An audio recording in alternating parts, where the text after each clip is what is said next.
Oh wait, let me go share my screen. I think that would be. Let me go do that so I can actually have. All right, let's go refresh this.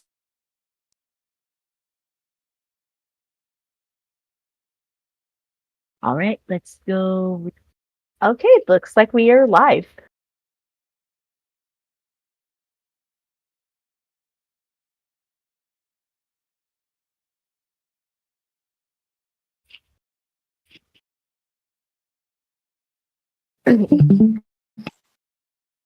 Ah, yes. Will do. All right, looks like we are live. All right, welcome everyone to the 8th episode of the Lucky Charm podcast. I'm your host, Leah, and of course, I'm joined by Kevin, and of course, community special guest in the Miraculous community, the Cartoon Hotspot, aka G. Hi, everyone. Hello.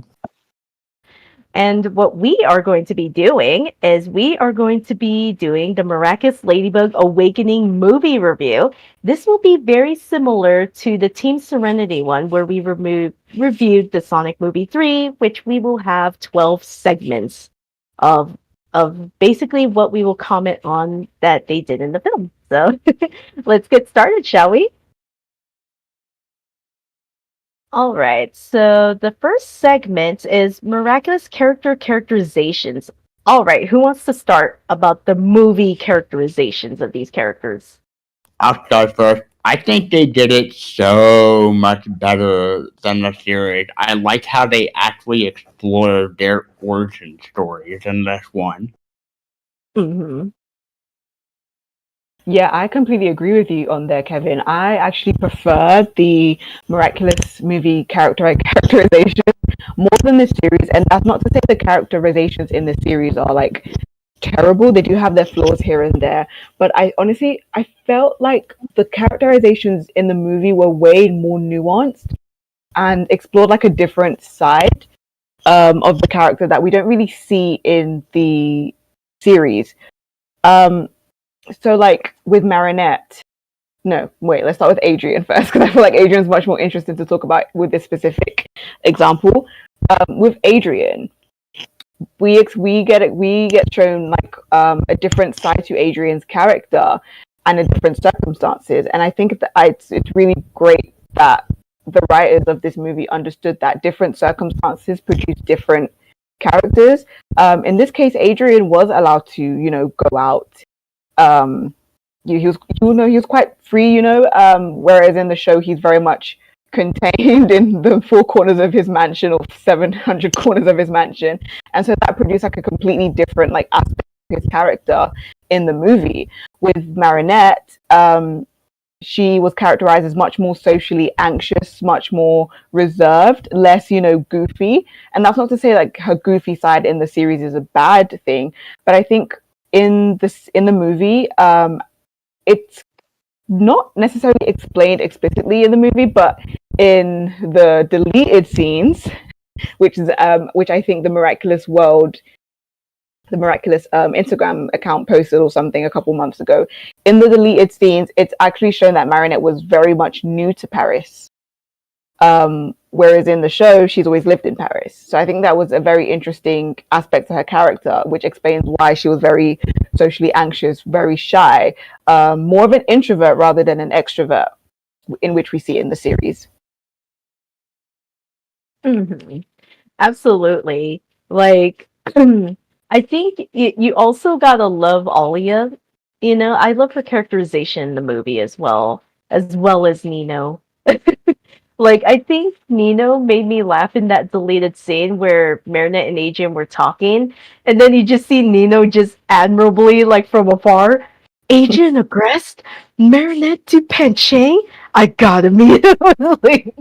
like, he's just, like, admiring from afar. And it's like, this is something we don't see from Nino in the series. Like, it's like you guys both said, they explore different sides of these characters we normally don't see. Mm-hmm.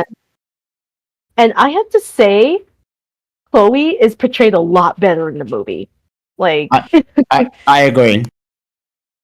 like she had more nuance where it's like It's not to the point of of revolution in season 5, but literally it stems from the fact that Marinette bumps into her, and then you see the slow motion of the coffee.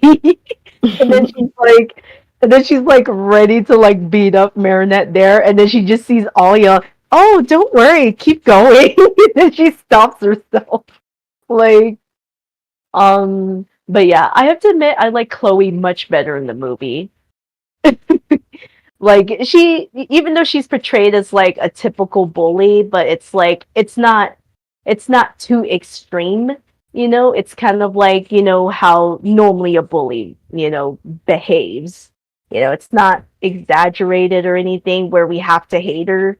you know but oh yeah, I have to say, when you get I also have to talk about Marinette's parents in the movie. like Her dad was like, oh no, she's meeting a guy. I'm not gonna spy on her, and he's hiding behind the balloons. Yeah. I was like, a lot of nuance in the movie too. I do think in the movie, Marinette's parents are a little bit more protective of her. Because in the series, they're quite, negligent. They barely check up on her. When she's upset, they just didn't do anything at all, especially during season 4. But in the movie, I could tell they were very much protective, and they were very much paying attention to their daughter's emotions. So at the very beginning, I think the very first scene in the movie is Marinette, being scared to go to school and being nervous about going to school. And it's, Tom offering to drive her to school, I think. And Sabine is the one that tells her, I can't remember what she exactly says because I've only watched it in French. So I don't know if the translation is different in English. But she gives her some sort of advice along the lines of needing to be yourself or whatever. And I find that really interesting because in the series, in the Origins episode, when Marinette didn't want to go to school and she was quite nervous about it because she was going to be in Chloe's class for the 4th year in a row, Sabine barely bat an eyelash. She was just like, okay. So I do appreciate the fact that every single character, well, almost every single character in the movie was, kind of rewritten in a much more refreshing way, let's say. Yeah, that's I agree with you 100%, G. They're written you could say they're characterized very well, where it's if you compare the characterizations of the TV show to the movie, it's you can see the stark contrast very fast. It's like you said, Marinette's parents, it's they don't really check up on her, but here in the movie, they're a lot more protective because, they understand that she has social anxiety, and she's still trying to work through it because it's very relatable. There's people out there who tend to be very socially awkward or socially anxious in whether if it's a small circle or a big circle of people or friends, or and stuff. It's very relatable. Any other characterizations before we move to the next segment? Yeah, that was my main thoughts on that. How about I you, think G? Any Gabriel was an interesting characterization in this movie. Mhm. But that might come in a later segment. I'm not quite sure if that's okay to talk about it right now. Yeah. All right, we'll move to the next segment. We're going to talk about the Miraculous movie story. All right, your thoughts on the movie story?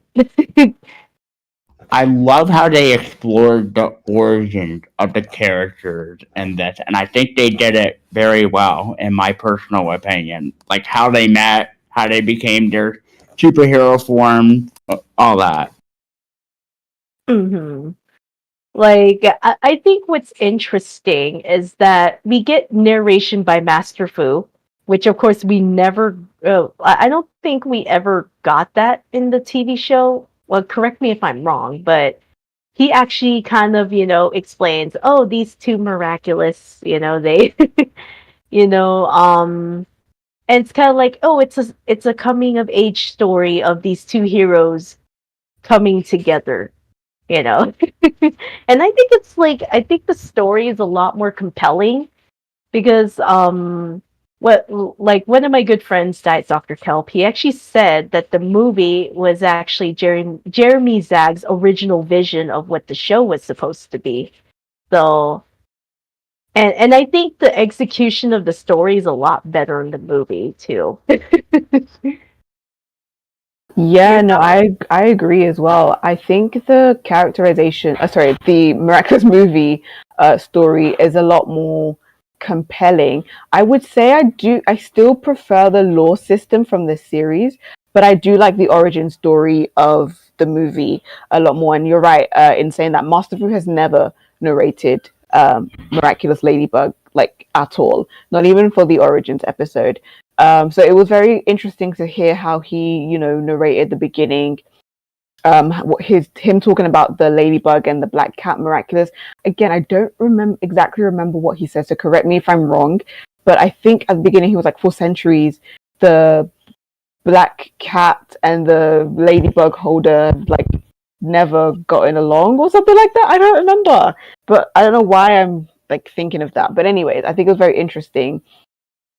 And also the fact that the Kwamis or the ladybug jewels, they actually pick the holder themselves instead of Master Fu picking the holders. I find that such an interesting aspect to the story because it leans more into the idea of the Miraculous choosing their holders rather than some random guardian accidentally potentially picking the wrong holder.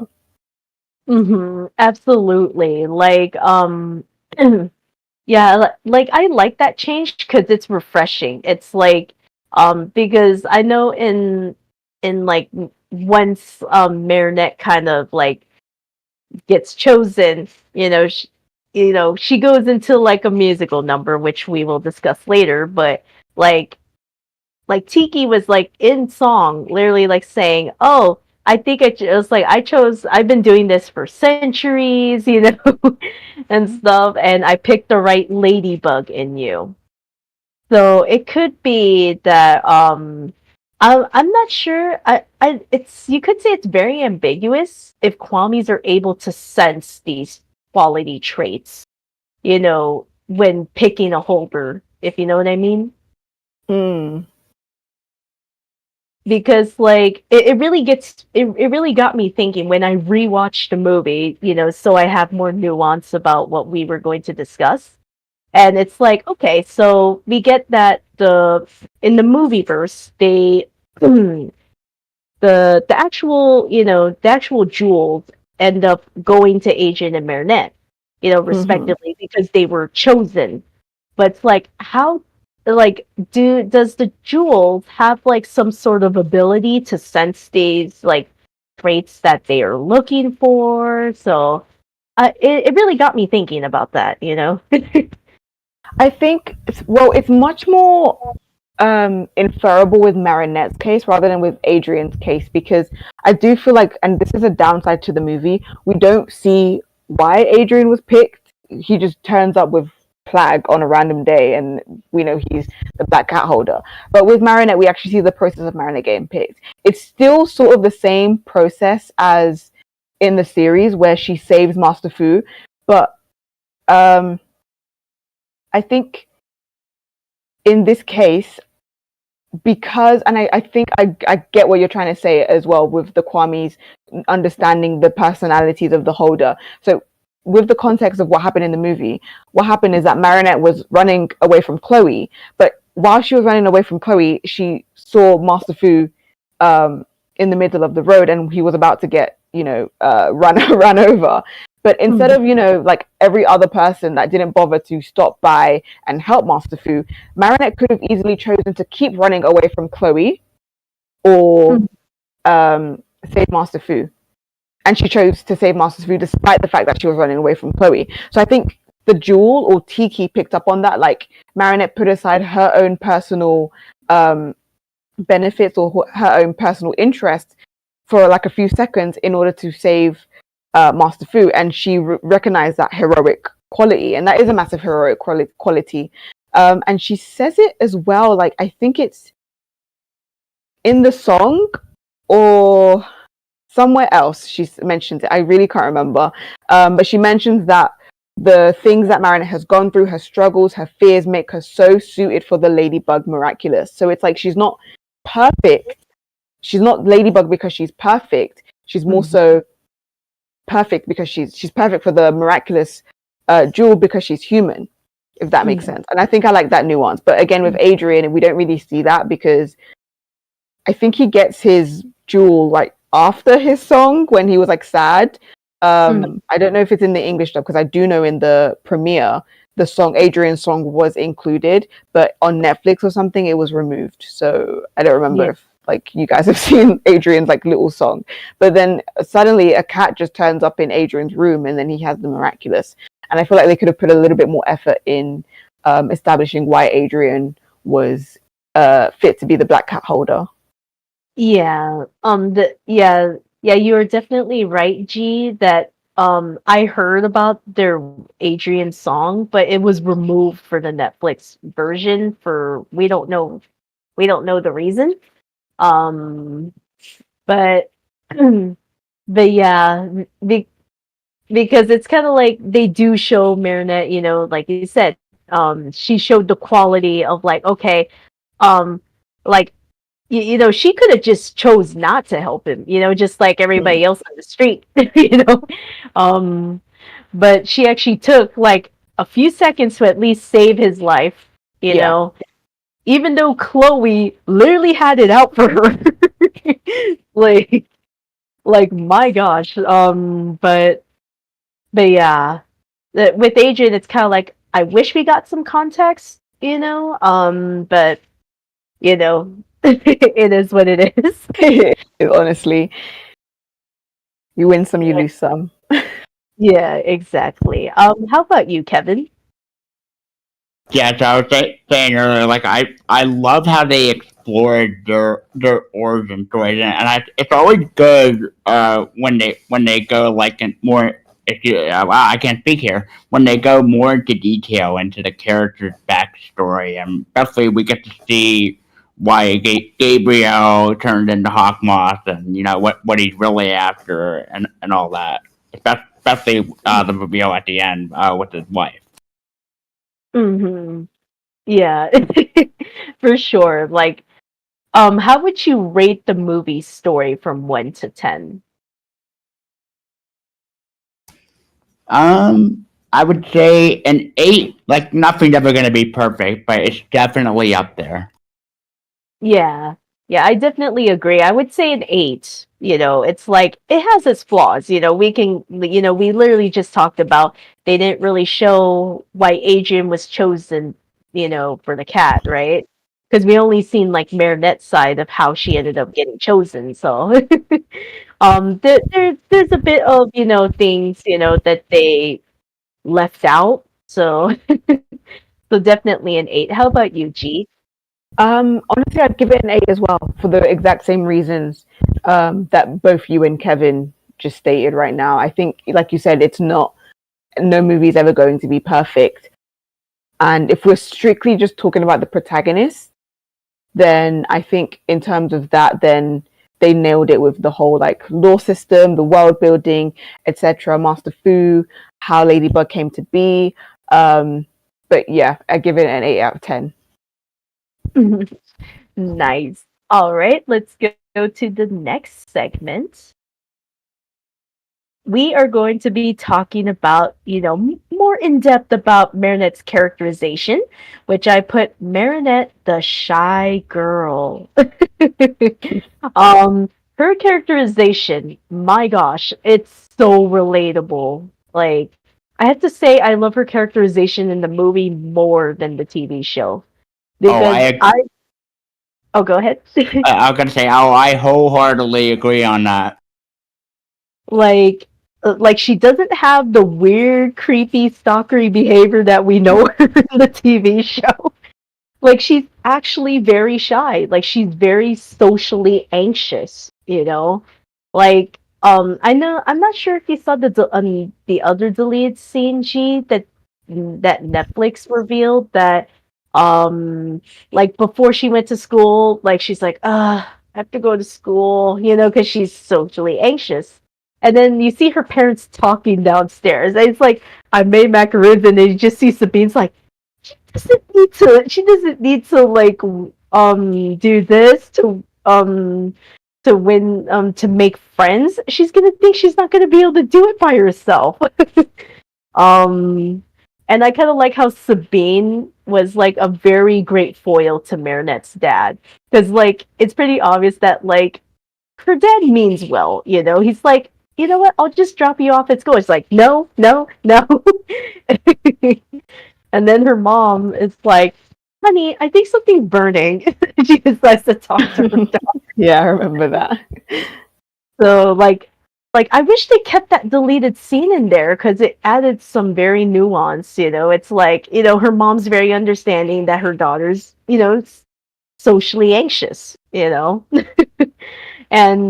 I kind of like this, because she literally like slowly gets over her shyness, like of course we're going to talk about this in a later segment. Now of course she goes into song, we all and stuff, and she's like, literally the song If I Believe in Me, it's literally like her trying to break out of her comfort zone, and like like she, like you could say that she's afraid that, oh, like my first impression that people might not like me, like she, she does have a bit of the, what Marinette does in the show, where Marinette tends to come up with these overreaction, overthinking everything, like, oh no, what if this happens, what if this happens, what if that happens. She kind of has that, but it's like it's normal within how she's characterized in the movie, though. Completely agree.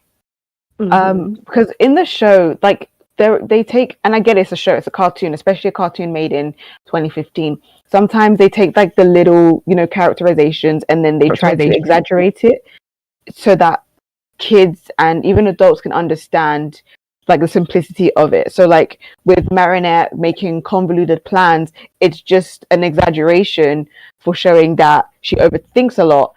She tries to plan out everything meticulously, for that matter. But sometimes at the end of the day, simple works.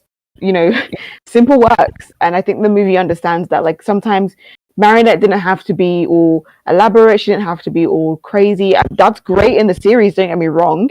And it's entertaining for, a series that spanned over 10 years and it's still going on. So I think they needed to keep that sort of, comedic aspect of it.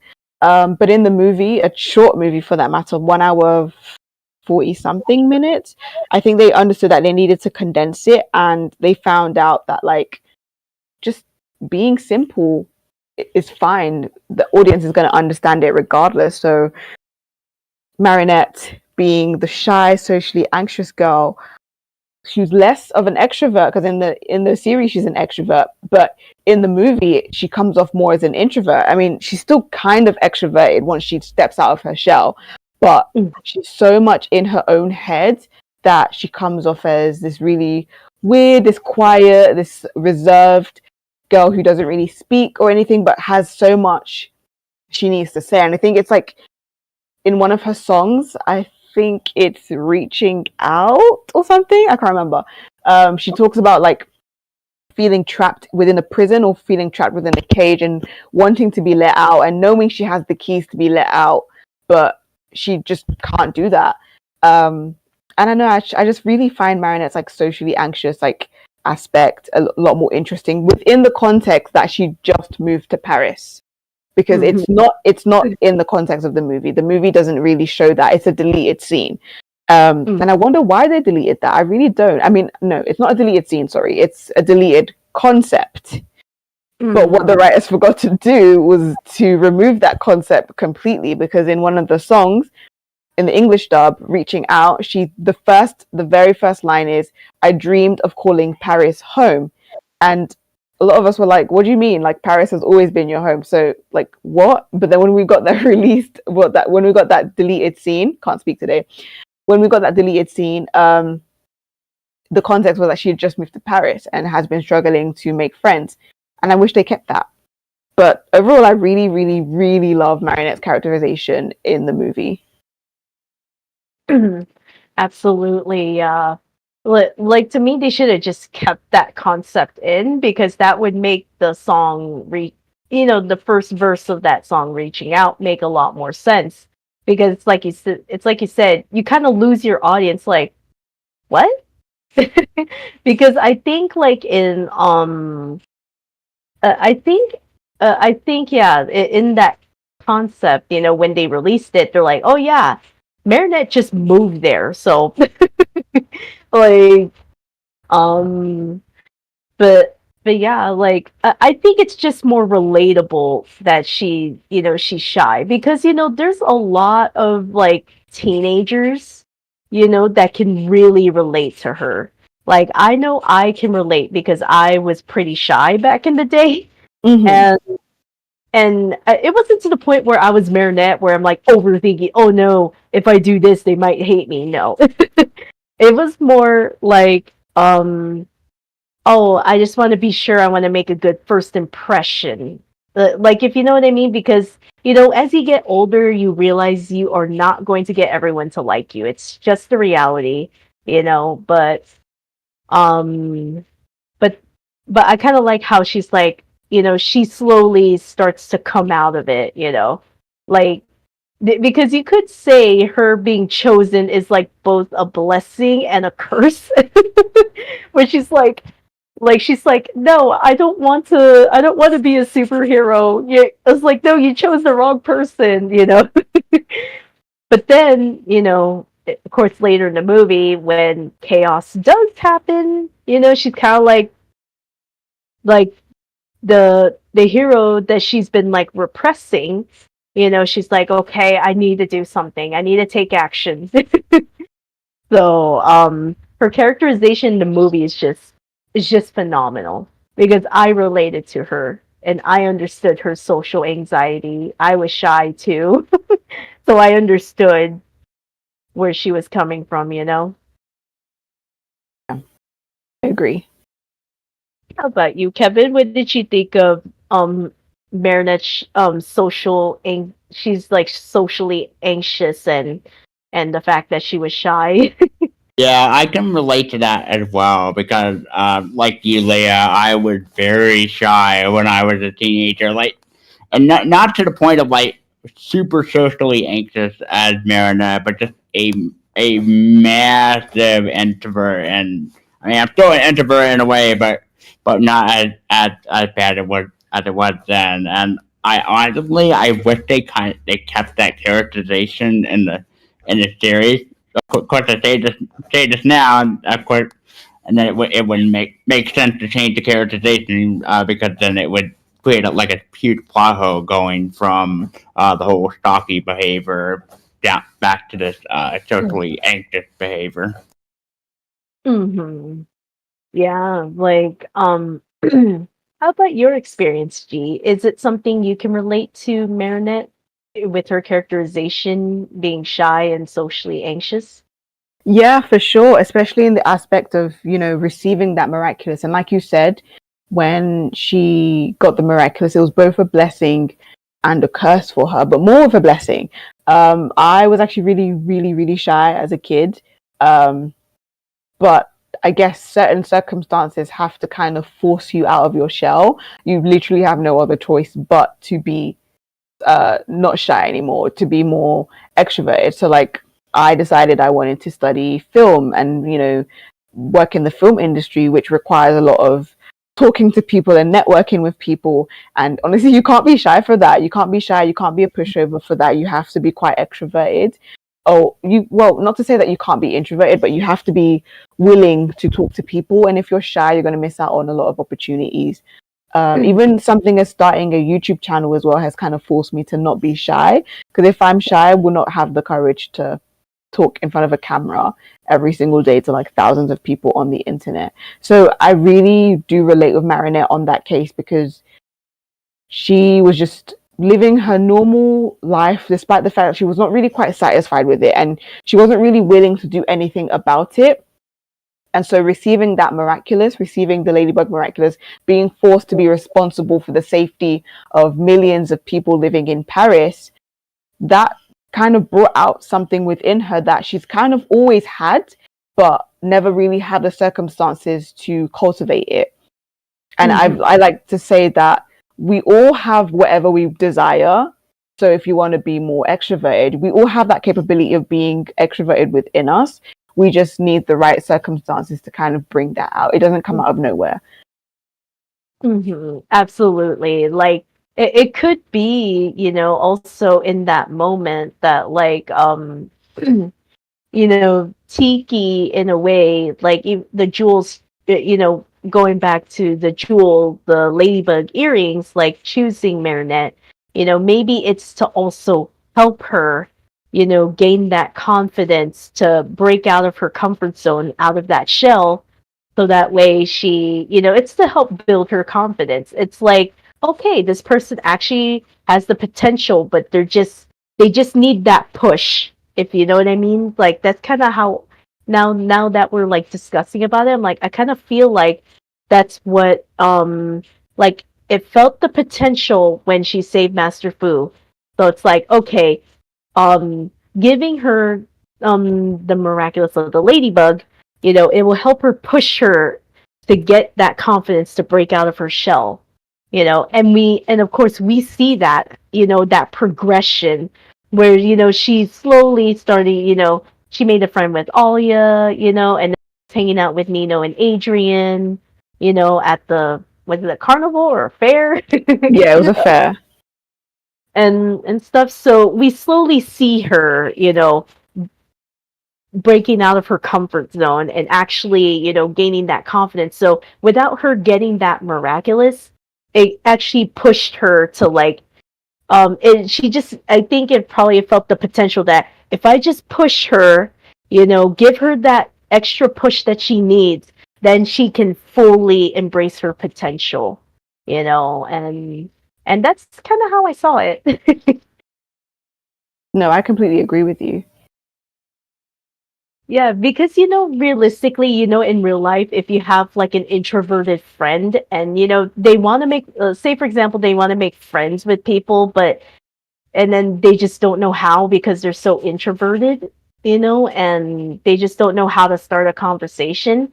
Sometimes they just need like a little push, that like, some encouragement, and literally Tiki gave her that, when you think about it. So all Marinette needed was that push, and to be put in a circumstance where she has to break out of her comfort zone, break out of that shell, and then of course she slowly evolves through the film. And of course, when we see her at the end, she's like, I think my favorite moment was when she went to that ball, and then Chloe's like, bullying's back on, and she's like, you can count on me. Yeah. like she's like, okay. like she was smug about it, but she at least she's now more, she broke out of her comfort zone now, so I'm pretty proud of her. Any other thoughts?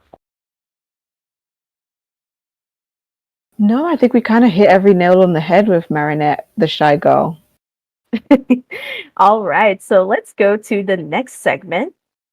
Now we're going to talk about Adrien, the boy with an absent father. Oh my gosh, the movie did this, I would have to say, very effectively, a lot better than the TV show. Like, we see it, throughout the series, how, Gabriel, especially with the recent episode of Where Papa's in season 6, that he is very neglectful, and doesn't even, like, I think you said in your analysis video, G, when you did that pretension analysis of that scene with Gabriel and Marinette, and you mentioned that Gabriel doesn't see his son as a person, but more as a marketing strategy, because Right. they were talking about that, fashion, right? But here in the movie, I think it was handled a lot better because it's like it's clearly obvious that, which I'm glad that they actually made Gabriel get out of his house, because how does he do his job in the series makes me question it. I'm just gonna say that right now. But he actually goes out to a fashion studio and, actually looks over the designs of the clothes. And he actually gives his input. It's like, fix this, tweak that, I was like, I love this. And then we can clearly see how, we clearly see that, he's basically a father that's grieving, which of course we will be discussing in another segment, but we're here to talk about Adrien. Oh my gosh, Adrien actually has backbone. He actually has backbone in this characterization. I think my favorite scene was when Gabriel wanted to check, where were you? I was worried. And then Adrien actually goes out and calls out his father on his behavior, that like, oh, you're worried now? Where were you when I needed you? And I was like, my gosh, Adrien has backbone, and I love how he's kind of he kind of has a bit of like, I think he acts more more normally than his TV show counterpart. Like Adrien in the show, like I love Adrien, but man, that boy's like, like some parts of his personality is like bland and lacking. But here in the movie, he's actually like literally when Marinette first sees him in the library, right, in the school, she's like, she was just seeing who this boy is, and then she basically leans over, like I guess like something that was carrying the books, and then he's like, "Are you okay?" And then as soon as he gets out of the library from in the school, within the school, he's like, he's weird. Like he actually says something normal. Like unlike Adrien in the show, he just like excuses Marinette's weird behavior. He actually calls her weird in the movie, and I'm just like, oh my gosh, this dude is actually behaving normally. What are your guys' thoughts on Adrien's the boy with an absent father characterization in the movie? Where was this Adrien in the series? Exactly my point. No, I agree with everything you've just said, especially on the part where Adrien actually verbally acknowledges how weird Marinette is. But I also still find that very amusing, because like he doesn't say it in a she's weird type of way. He says it like she's really weird, but in an amusing type of way. Like he's amused by how weird she is, even though he acknowledges that she's still very weird, but it's not something that he's judging her for. And I find that very interesting, because sometimes in the series, he either is just very oblivious to how weird Marinette is, or he just doesn't say anything, and he's just like, okay. Like I remember in the first, I think it was the Bubbler, when Marinette was trying to talk to him and hand him the present, and she just wasn't saying a coherent sentence, and he was just like, okay. Like he was, you could tell he was weirded out by her, but like he didn't say anything. He was just kind of like, okay. Yeah, I find that very interesting. But back to your point on Adrien actually standing up to his father, I love that very much, because it wasn't straight up at the beginning of the movie or at the middle. It comes towards like the end of the movie, the climax, and you can kind of tell that it's, again, it goes back to my point on like different circumstances, different character. In the movie, Adrien is very sheltered, emotionally neglected, emotionally abused by Gabriel, forced to take on modeling, forced to do fencing lessons, forced to do piano lessons, etc., forced to be this perfect mold of a boy, of a human being, because Gabriel doesn't see him as a human, but rather as a product. And so because he's forced to do all of that stuff, Adrien cannot really explore who he is as a person. He isn't able to stand up to his father, because he's always forced to be someone that he doesn't want to be. And I guess it's very exhausting being this perfect person who isn't allowed to slip up. But in the movie, sorry, again, different circumstances create different characters. He's allowed to go to school. We don't know if it's implied that Adrien is new to school, or like, I don't know. I can't remember that because I know there was a deleted scene somewhere. So I don't know if Adrien and Marinette were both new to school or that one of them was new. Doesn't really matter. But let's assume that Adrien was allowed to go to school without any argument, without any, conflict from Gabriel. He was allowed to go to the fair, even though he had to leave early under Gabriel's commands. But there's nuance behind that, actually. So he's very much free. And I think it's the opposite, because in the series, he's not allowed to do anything because Gabriel was so overprotective and overbearing. But in the movie, he is allowed to do anything because Gabriel is still emotionally neglecting him. And there's a difference. There's actually a major difference. The difference is that Gabriel is pushing Adrien so far to the extent that he's not really checking up on him. He's just not really having any conversations with him. He just let Adrien go about on his day, and because he's like, if I have to be in the same vicinity as Adrien, I'm gonna have to talk with him, and I don't want to have to face the spitting image of my wife, who I so very much love and I'm trying to bring back. I think that's very interesting how Adrien knows that he wants to have a relationship with his dad, and his dad is, quite lenient with him doing all sorts of things, but at the end of the day, it's that relationship he still craves. And so he finally snaps at the very end of the movie and tells him, like, now you're concerned about where I am. Now you're concerned that I'm coming home at a ridiculous amount of time when you never cared before. He just lets it out, and I think that's very important for Adrien to be able to let out his frustrations and his vents, because yes, Adrien lost his mother, Gabriel lost his wife, they both lost Emily. They're both allowed to grieve about it. The only difference is that Adrien is a 14-year-old and Gabriel is like 40-year-old. And so at a time of such grievance and a time of loss, I think they needed each other, but Gabriel decided to push Adrien away, and so Adrien had to grieve alone, which is like, I wouldn't wish that on anybody. And that's why Adrien finally snapped.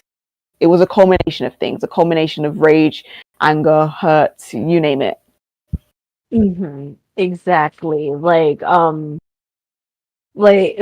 the fact that he because the thing is, if you're grieving, you do need to learn to communicate, because Gabriel, I feel like Gabriel seems to forget that he not only lost his wife, his son lost his mother, and the fact he didn't really communicate that, it really shows that they don't have any communication, it's pretty much miscommunication and misunderstanding, because it's like, Adrien's like, I can't even communicate with my dad because he doesn't even want to communicate with me, and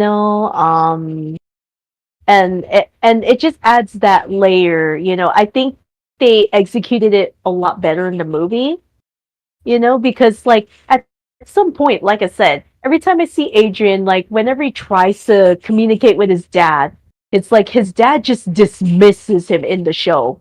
Like his dad just dismisses his, like, him trying to speak about how he feels, when it comes to his mom, or if he wants to hang out with his friends. It's like, it's definitely difficult, because imagine having a parent that just dismisses everything whenever you're trying to communicate what you're feeling, right? And that's definitely tough. And then of course Adrien, like, if I was like, movie Adrien, I would be venting out too, because I'd be like, okay, enough is enough.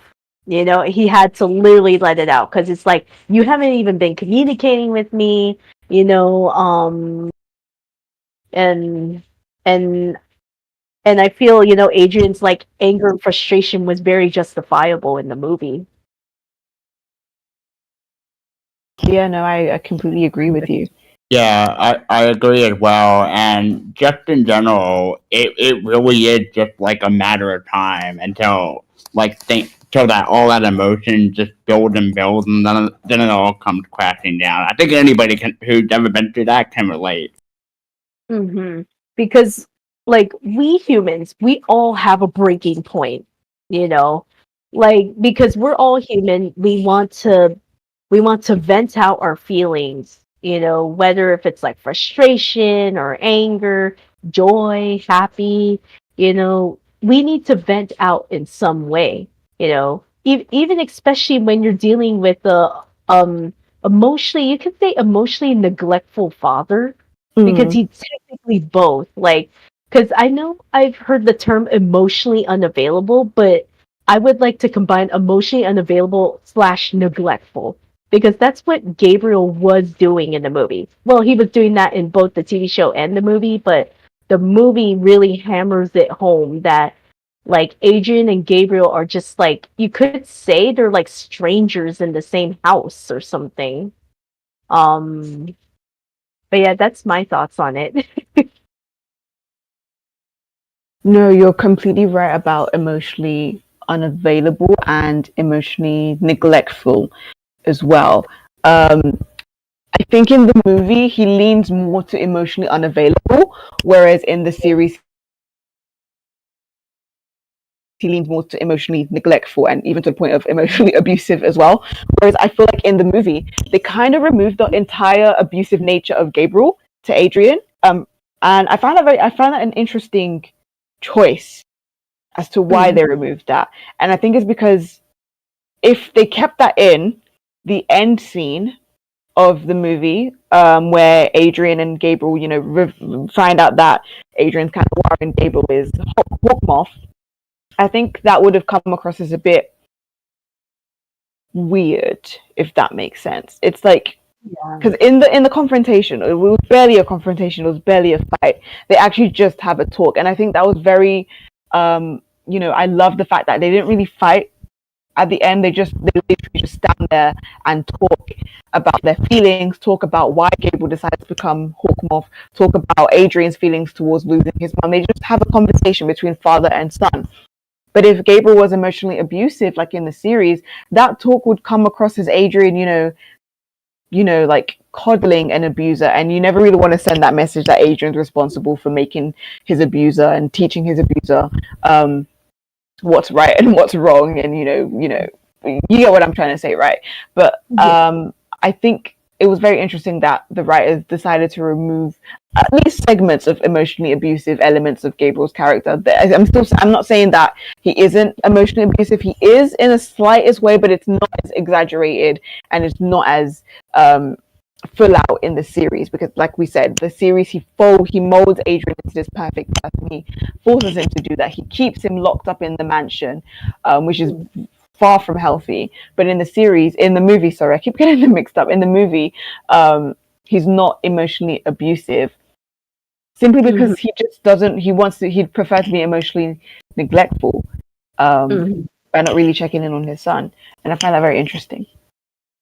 Yeah, like, for sure. I feel like removing that emotionally abusive aspect from, I think, it makes the talk they have at the end, more effective, because at least it's like, okay, he was emotionally neglectful, emotionally unavailable. And of course we are going to talk about more about Gabriel in one of the next two segments. um but yeah, I think it, like you said, it would get the message across wrong if they kept the emotionally abusive part of Gabriel to his movie counterpart, and I'm glad they did not apply that. It was just more emotionally unavailable and emotionally neglectful. And I think it worked in its favor in the movie. And I'm like, yeah, I actually felt that when they hugged, where I'm like, oh my gosh, I love movie Gabriel than show Gabriel. No, but I know Gabriel is another segment in this topic, but just to quickly touch upon it without going into much depth, I think why I love movie Gabriel in relation to Adrien character, because different characters bring out different characteristics within other characters. So you really do have to establish your character interactions, because how characters interact with each other tells you a lot about that specific character, and vice versa, if that makes sense. So I love that Gabriel was still very much a villain, but he was also a very simple villain compared to, like, he's basically what season 1 and season 2 Gabriel was, compared to like season 3 and season 4, where he just outrightly becomes like a maniac. For sure. Yeah. Any final thoughts before the next segment?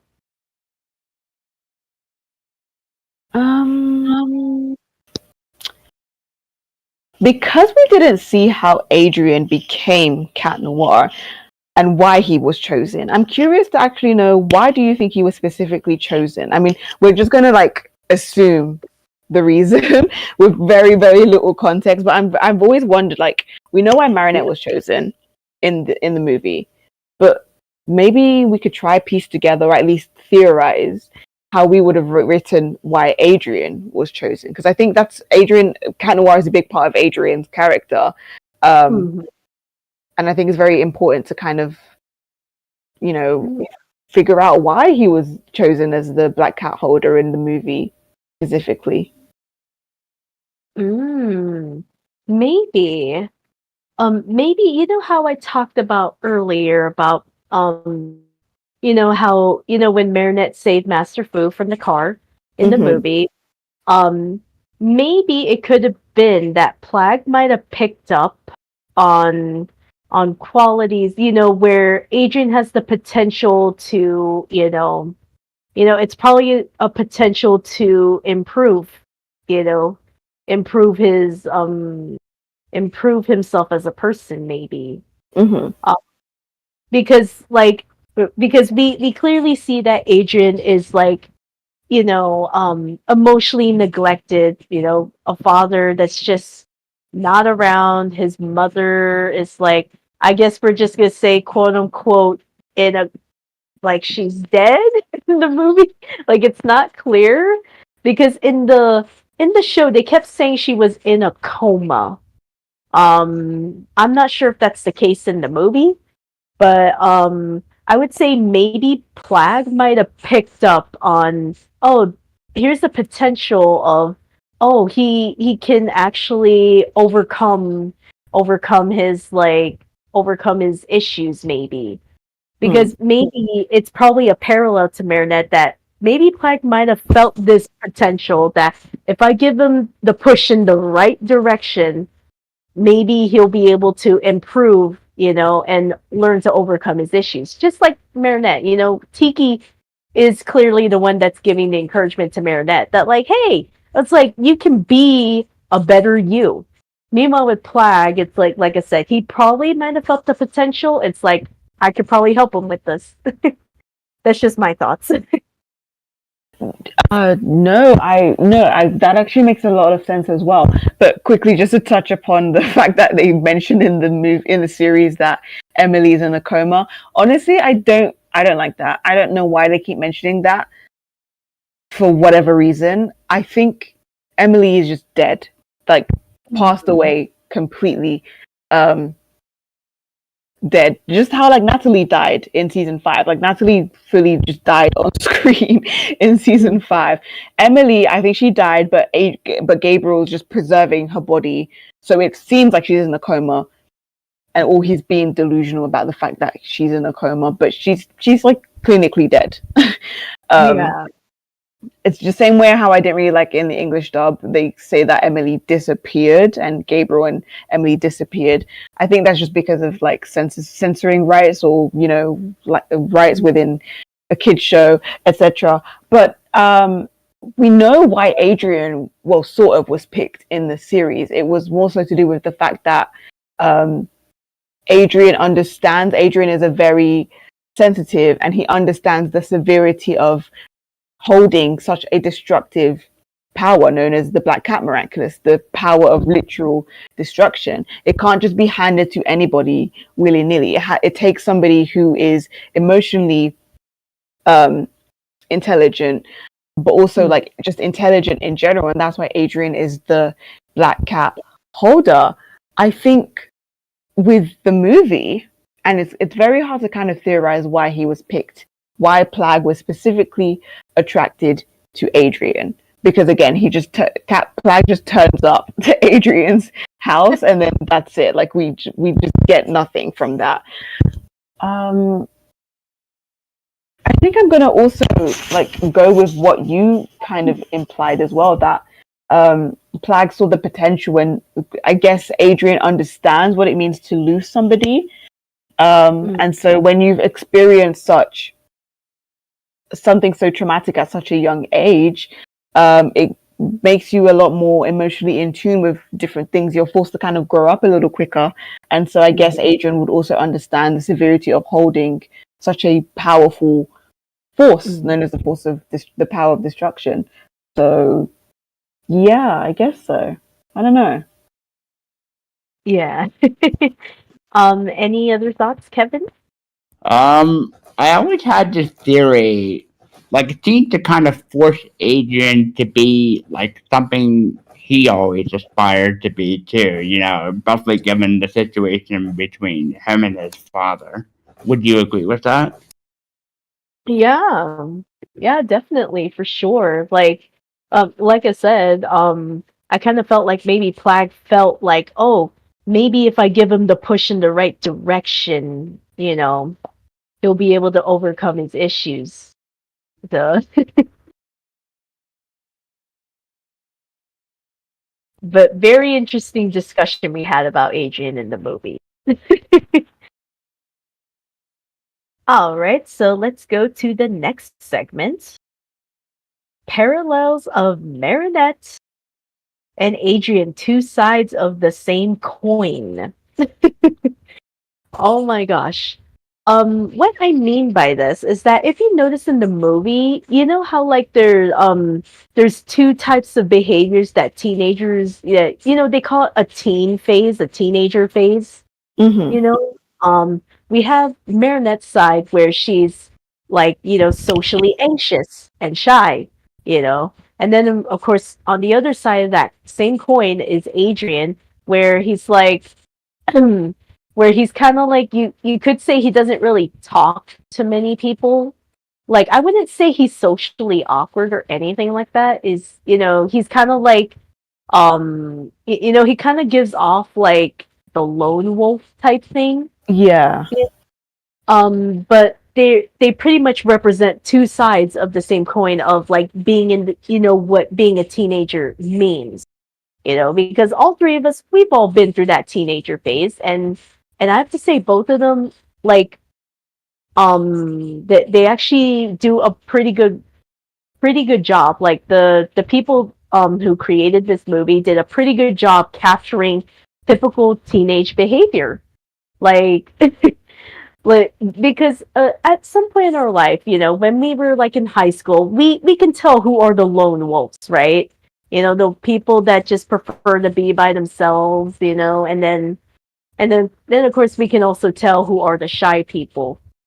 So, but what are your guys' thoughts on the parallels of men and Adrien?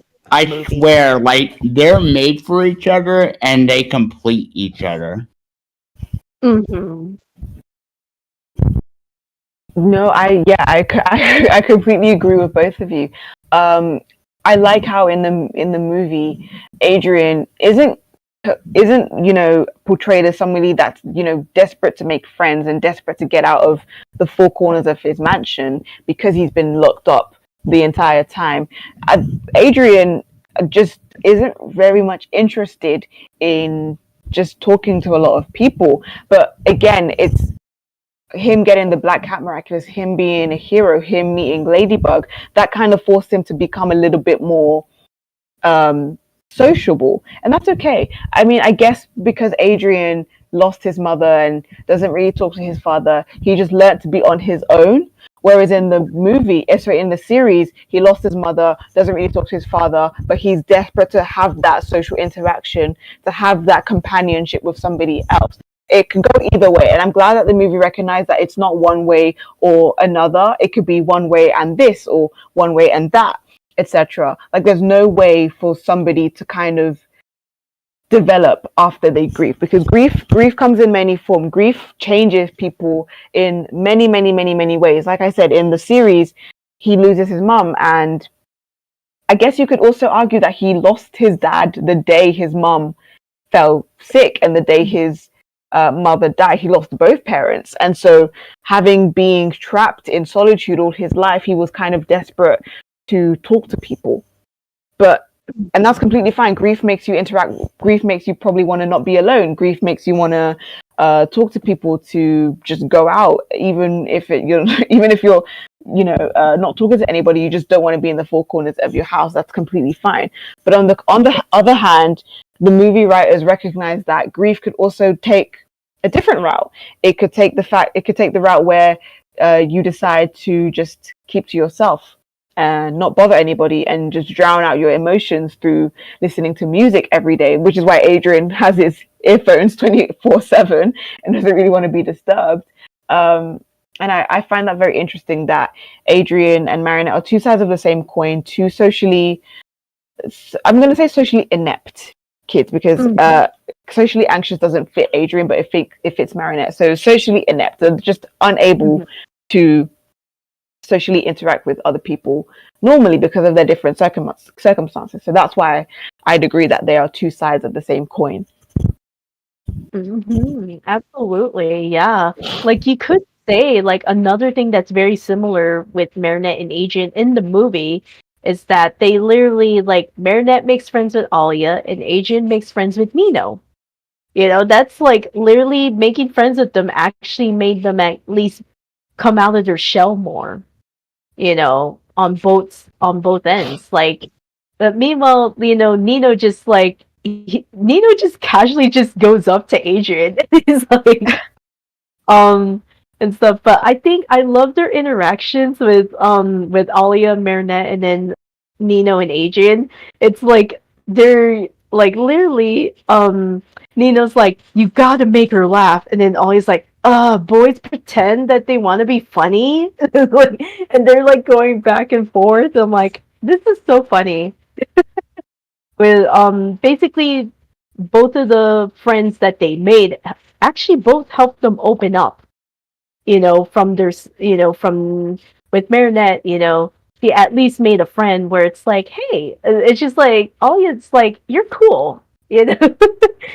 You know, meanwhile with Nino, he just casually goes up to Adrien. Like, so that's another thing you could say that's parallel between the two. You know, they each made a friend that made them open up. You know. What do you guys think? I know we discussed, I think was it in a previous episode, it's like, so a cat noir, so to say, is like who Marinette strive wants to be, and Ladybug is basically what Adrien wishes he could be. Interesting. Yeah, like you could say another thing that they showcase is that in the movie is that, like, of course Tiki has mentioned this in the song, but we'll talk about that in the future, in one of the future segments of this. Literally Marinette actually becomes a lot more confident when she's Ladybug. And then meanwhile with like Adrien, it's more like it's more like actually coming out and being more sociable, you know? Because when he's Cat Noir in the movie, you're like, okay, he's like a lone wolf, but then when he becomes Cat Noir, he's just so cocky and he's like, oh, you'll be my sidekick. And stuff. But you could say their superhero personas kind of, they both want to aspire to be. You know, that's another parallel that I noticed just now. Any other thoughts? Yes, no, I agree with you that Marinette, when she becomes Ladybug, she's much more confident. Whereas when Adrien becomes Cat Noir, he taps more into his, sassy, not sassy, he taps more into his, like, funnier side, again, which shows that, like, being Marinette, so being Ladybug and being Cat Noir brings out the sides that they've always had within themselves, but just needed the push, needed the circumstances to force them into, I guess, tapping into their full character. Mm-hmm. Absolutely. Like I feel like the movie, like, because I saw like your your video that you did of how on your channel, G, about how Marinette and Adrien mirror each other in the show. Mm-hmm. I have to say they do it pretty well in the movie too. Like your explanation of like, oh yeah, in this specific episode, like and you explained it very well in that. But in the movie they do it pretty well too. Where even though it's different characterizations from the TV show, we can clearly see the parallels, with both of these characters. Yes, I completely agree with you. Any other parallels before we move to the next segment?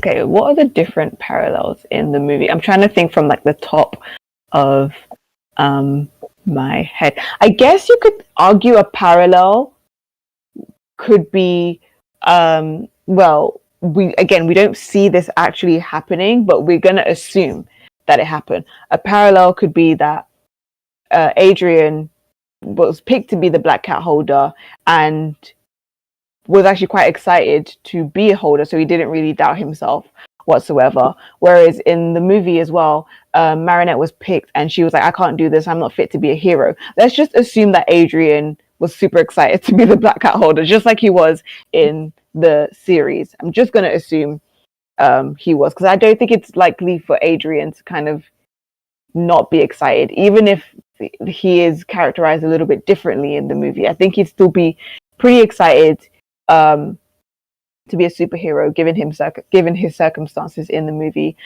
Another parallel that happened in the movie. It's kind of hard to think of one from the top of your head because the series has way more examples because it's a series. The movie has only a couple of examples. Can you think of any other parallels from the top of your head? No, I can't. Yeah. Yeah, I can't think of anything else. All right, so let's move to the next segment. Oh, yes, we are going to talk about Gabriel Agreste, a more sympathetic villain. My gosh, the movie made me sympathize him more. Made, like, his characterization was, like, really on point where they clearly show, basically a man who is grieving for his wife. Like, a grieving husband, pretty much. Mm-hmm. And because of that, it kind of led to him and Adrien just like, like estranged from each other. And I think what I find very interesting, I think it was pointed out that, like, how in the TV show, Gabriel doesn't care who he akumatizes as long as he can feel a negative emotion, right? Like, he'll akumatize anyone no matter what their moral compass is. Someone pointed out that in the movie, he only akumatizes criminals. I'm not sure if you guys noticed that detail in the movie. I did. At first, I didn't pick up on it because I was like, these are just random villains with no emotional backstory as to why they were akumatized. No reason why Gabriel took interest in them. But then when somebody, I think I remember the exact post that you're talking about, the fact that he only picked criminals is very, very interesting. as well. Yeah. I am curious. Why do you think it was only criminals in the movie? Ooh, that's a tough choice. Like, it's definitely tough, and very ambiguous, because it's like, yeah, I don't really have an explanation to why he was only, because literally, I think, because we clearly see in that musical number, as Hawkmoth, that you literally see him in like going like down in like the cells or something, Mhm. prison cells, and it's like, and then someone pointed that out. Oh, he akumatized criminals, and then that's why if you see those two, like the mime and the, I guess, the lady, I don't know what she's supposed to be, a magician, I guess. They broke into that like bank, right? So it's like, oh yeah, they're criminals. And then when I rewatched it, I was like, oh my gosh, this person's white. He only akumatized criminals. He didn't akumatize just any random civilian like he does in the show. I'm like, it's an interesting detail, but I can't really come up with an explanation to why he only akumatized criminals. I Yeah, think I can't think if we really. try to figure out or try to remember, like what were these criminals arrested for specifically, if it was ever implied or explained? I don't think they explained it. Because I um, thought it was like, I don't know, maybe I just made that up in my head or convinced myself the reason why I thought they were just um arrested for the fact that their like magical tricks or whatever were like dangerous, or I don't know actually.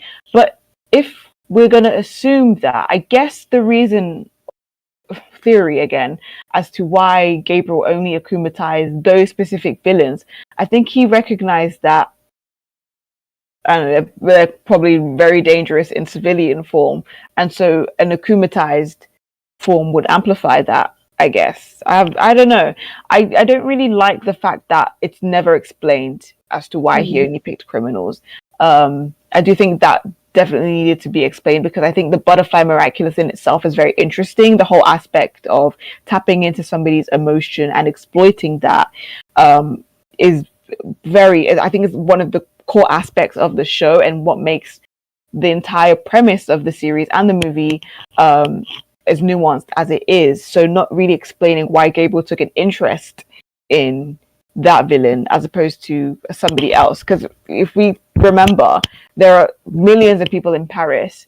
There's not just going to be one person feeling anger and one person feeling sadness and one person feeling rage out of 1 million people. There's multiple people feeling that. Why does Gabriel choose that specific person as opposed to the other options he had?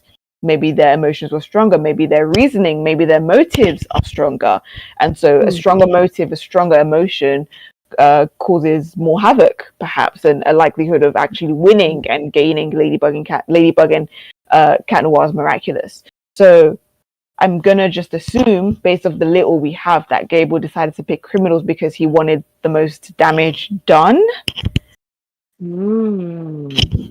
That's actually a good point, because I think I think during the song number that Gabriel sings as Hawk, when he says Hawkmoth, he finds out, oh, these miraculous only show up when there's chaos. So maybe, yeah, I think you're onto something, Chi. That's why he chose criminals, because criminals are like, oh, we don't mind doing damage. Like, they don't have any moral compass. Because if it was like a regular civilian, they probably wouldn't cause as much chaos.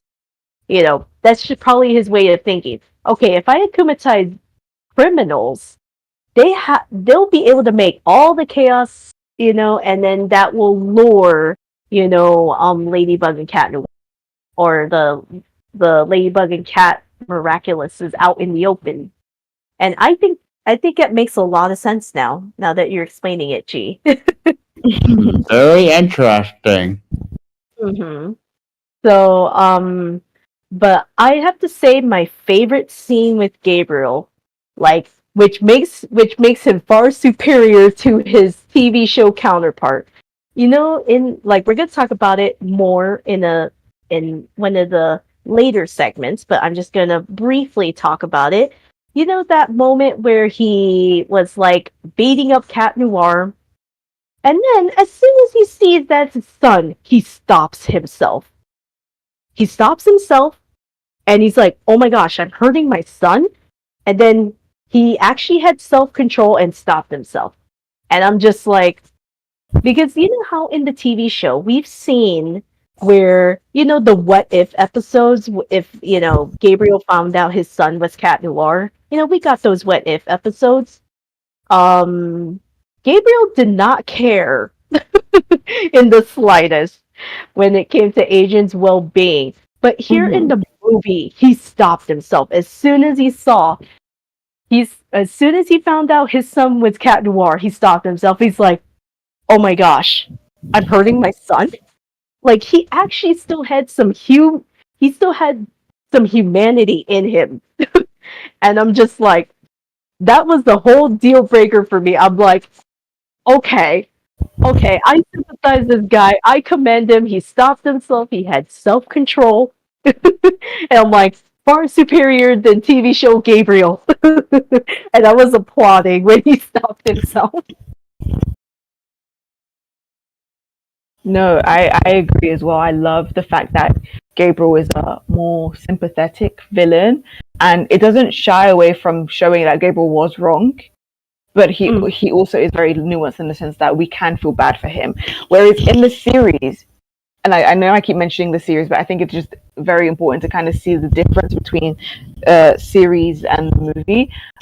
In the series, I think how Gabriel acts in the movie is what Gabriel was portrayed as in seasons 1 and 2. And in my Agreste family arc video, I spoke about how Gabriel was much more of a simple villain and a much more nuanced villain in the first 2 seasons, because we could actually relate to him in the sense that, oh, we understand he's a grieving man.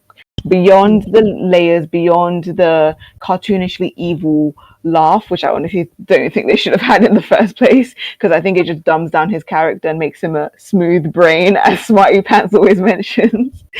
I think that he was much more well-rounded as a villain, because we understood that beyond the layers, beneath the layers and everything, he's just simply a grieving man, and his motives, while bad, they're not ill, and like there is some sort of like heroism beneath his motives. Like he's doing it for Adrien as well. Whereas later on in the series, he just kind of starts doing it for himself. Whereas I truly think that in the movie, he was trying to bring back Emily both for himself and for Adrien, and I think it's much more shown in the movie. Mm-hmm. Absolutely. Like as soon as like the end of the movie was very emotional for me, because he literally, that was like, you could say that was like the closure, you could say, they both needed, because you know Gabriel was creating all this chaos so that way he can like bring back his wife, and mother, to his son Adrien. But like, they just talked it out, and I'm like, and it's kind of like when we did that Miraculous World specials in the previous episode, G, when we talked about the reverse special. It's literally the same thing. Like they just needed to communicate with each other, and you could say both of them came to terms with it, and you clearly see the symbolism of like Emily hugging, being a part of the hug. So I think that was like emotionally effective, you know. Yeah, I completely agree with you on that. Mm-hmm. Any other thoughts, Kevin? No, I think that's what I need to say. I really like Guy's theory too. Mm-hmm. Absolutely. I agree with the theory. Like I think it makes a lot of nuanced sense. All right, let's go to the next one. The musical numbers. All right. Oh gosh. I have to say, like, I enjoyed the songs in the movie. Like this movie did not have to be a musical, but the musical numbers were actually pretty decent. Like, I love the song. When Marinette gets out of the bakery, or the house where and stuff, and she starts singing. If I believed in me, like she's literally, it kind of literally feels like a Disney song when I listen to it, and I'm just like, yeah, this sounds like something a Disney princess would sing. Um, like, like it kind of gave me. I'm not sure if it gave you both, but it kind of gave me Reflection from Mulan. Um, I'm not sure if you guys got that vibe for that song. I see the parallels within that actually. Yeah. Yeah, I do actually, yeah. Yeah, I do too. Like if you ever analyze Mulan's character and what she had to go through, then you can see the parallels right away. Mm-hmm. Because like Reflection is literally about Mulan, like reflecting on herself that like but during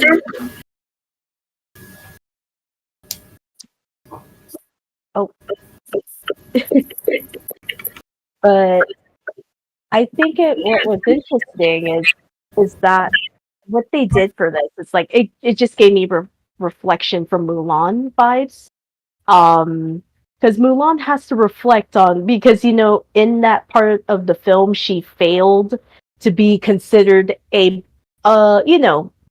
commendable bride, because back in those days they had to be you know women in China had to, they had to be presentable and everything. And since Mulan failed, quote unquote, she had to reflect about like she literally says, I couldn't pass for a perfect bride or a perfect daughter. Could it be that I wasn't meant to play this part? So like literally if I believed in me literally gave me those vibes. Um but I think the most popular song I have to say is Stronger Together. Um because I think a lot of like Miraculous fans love Stronger Together. And I think it's like my favorite song in the movie. um I think what I loved about that was, I think like, like the way it kind of leads into it. Like you see Cat Noir playing the piano, and then I think they're like in this theater or something, and then he just plays the piano and starts singing, and then they go up on like this moon and star. I think what they did for that, the choreography animation for that song is just phenomenal. What they did with Stronger Together. Um, I think also another one, I love My Lady, even though it's a short song.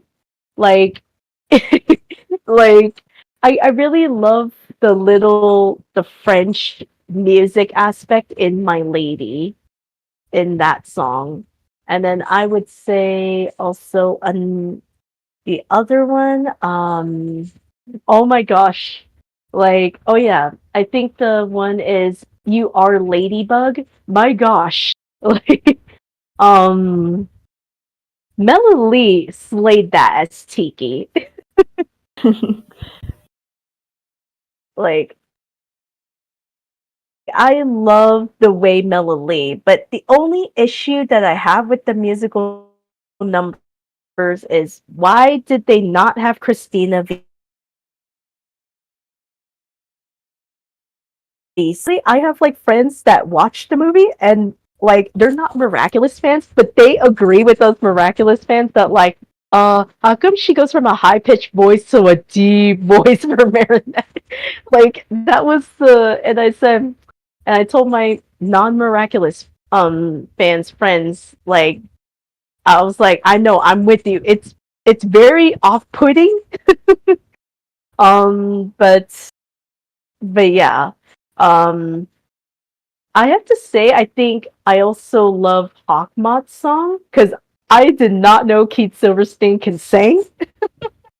Like, I think that was the first time I heard him sing. I think even, well, wait, did that season 5 episode where Gabriel sang, like, came out before the movie? G, do you know? Yes, because the movie came out close to when season 5 was just about ending. So right before or right after the no, right before the finale of season 5. So we had seen Gabriel sing like way before. Ah, okay. Gotcha. But my gosh, I loved his villain song. It gave me Disney villain song vibes. Like the animation, like it kind of gave me like Dr. Facilier, like Friends on the Other Side. Like it kind of gave me parallel to that. I'm not sure if you guys saw that in Chaos Will Reign, I think that's the name of the song. Honestly, I'm seeing a lot of Disney-esque influences in this movie. And so when you mentioned that like Chaos Will Reign today is kind of it's giving a Disney villain song, but also like all of Marinette songs are also giving like Disney princess songs or whatever. I'm seeing a lot of like influences with Disney movies, and yeah, you're right. I didn't know that Keith Silverstein can sing. I truly did not know that. He's honestly quite talented. Yeah, that's what I was gonna say. Kind of diverted. Like if you notice, there's like this one point, when he goes down to the criminals, you see the green, and that just gave me Dr. Facilier vibes. Because if you've seen the sequence of Friends on the Other Side, it has like green in the background, and I'm like, oh my gosh. I was like, I'm kind of like, I feel like the animators took a lot of influence from Disney, which makes a lot of sense because like green actually works well against that backdrop, when Gabriel was singing. And I'm like, my gosh, I love the colors that they chose for it. um and I'm trying to think, I'm trying to remember all the songs actually. um I know Reaching Out was definitely another one. And I enjoyed that one because I think that was the song she sang right after she got rejected by Adrien, I believe. Correct me if I'm wrong. Mm-hmm.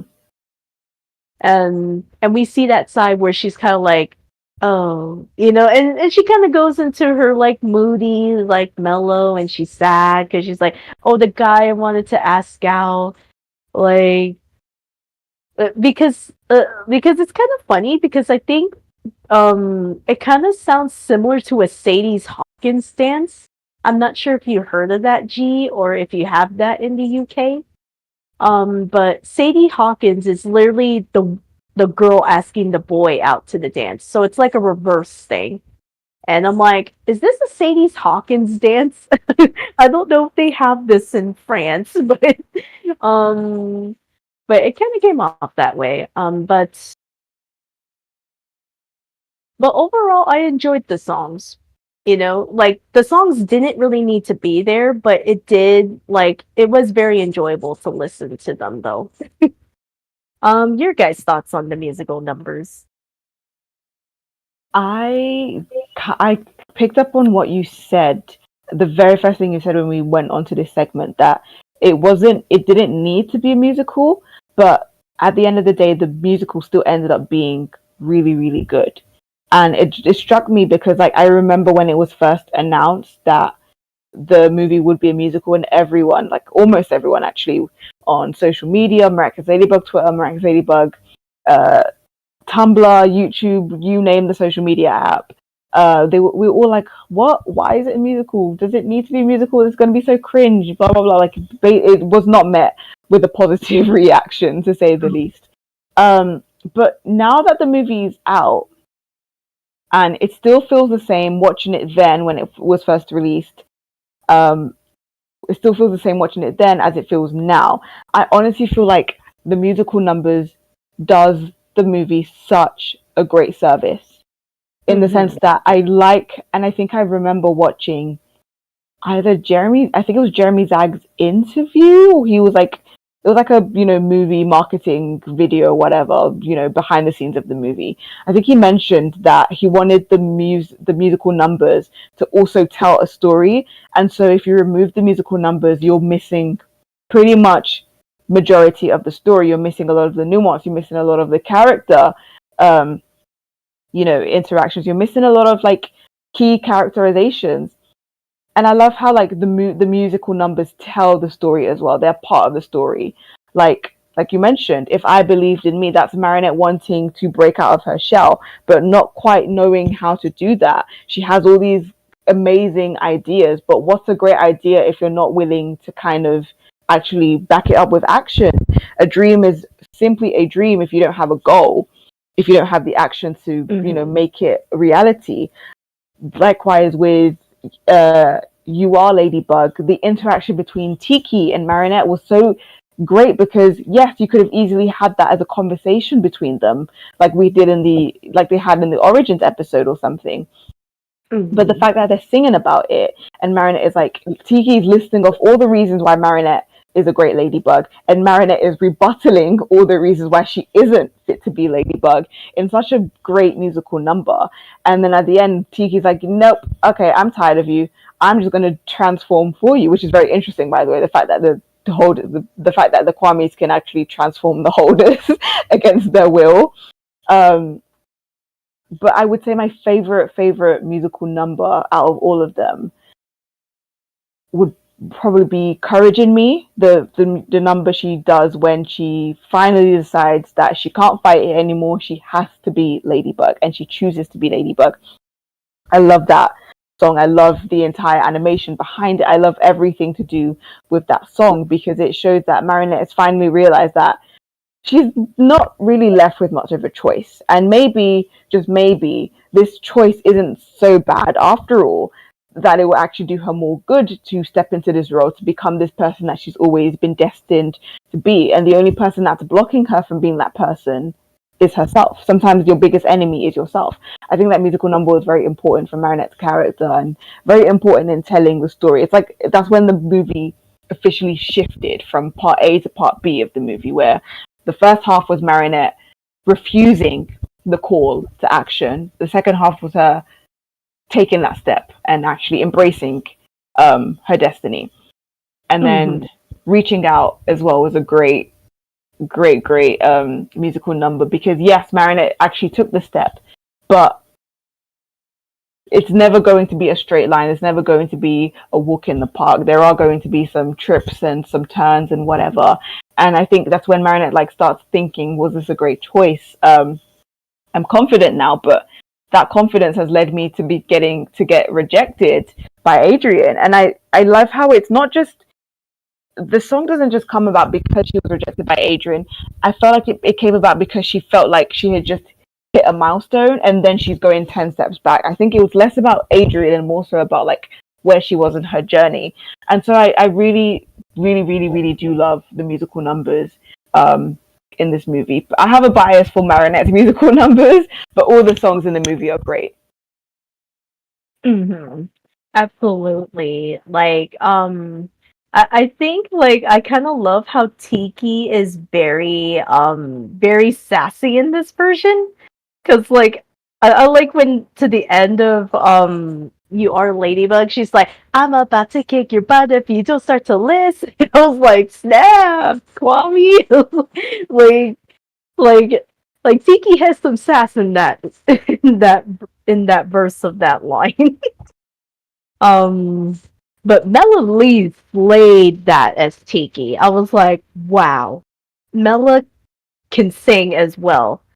But like I said, I wish Christina V would have sang it, because I was gonna say, because I'm like, Christina V sings. You could have just had her sing it, not Lou. But it's probably because Lou is probably the female singer, that sings for Miraculous. So I guess that's why they went with Lou, if you know what I mean.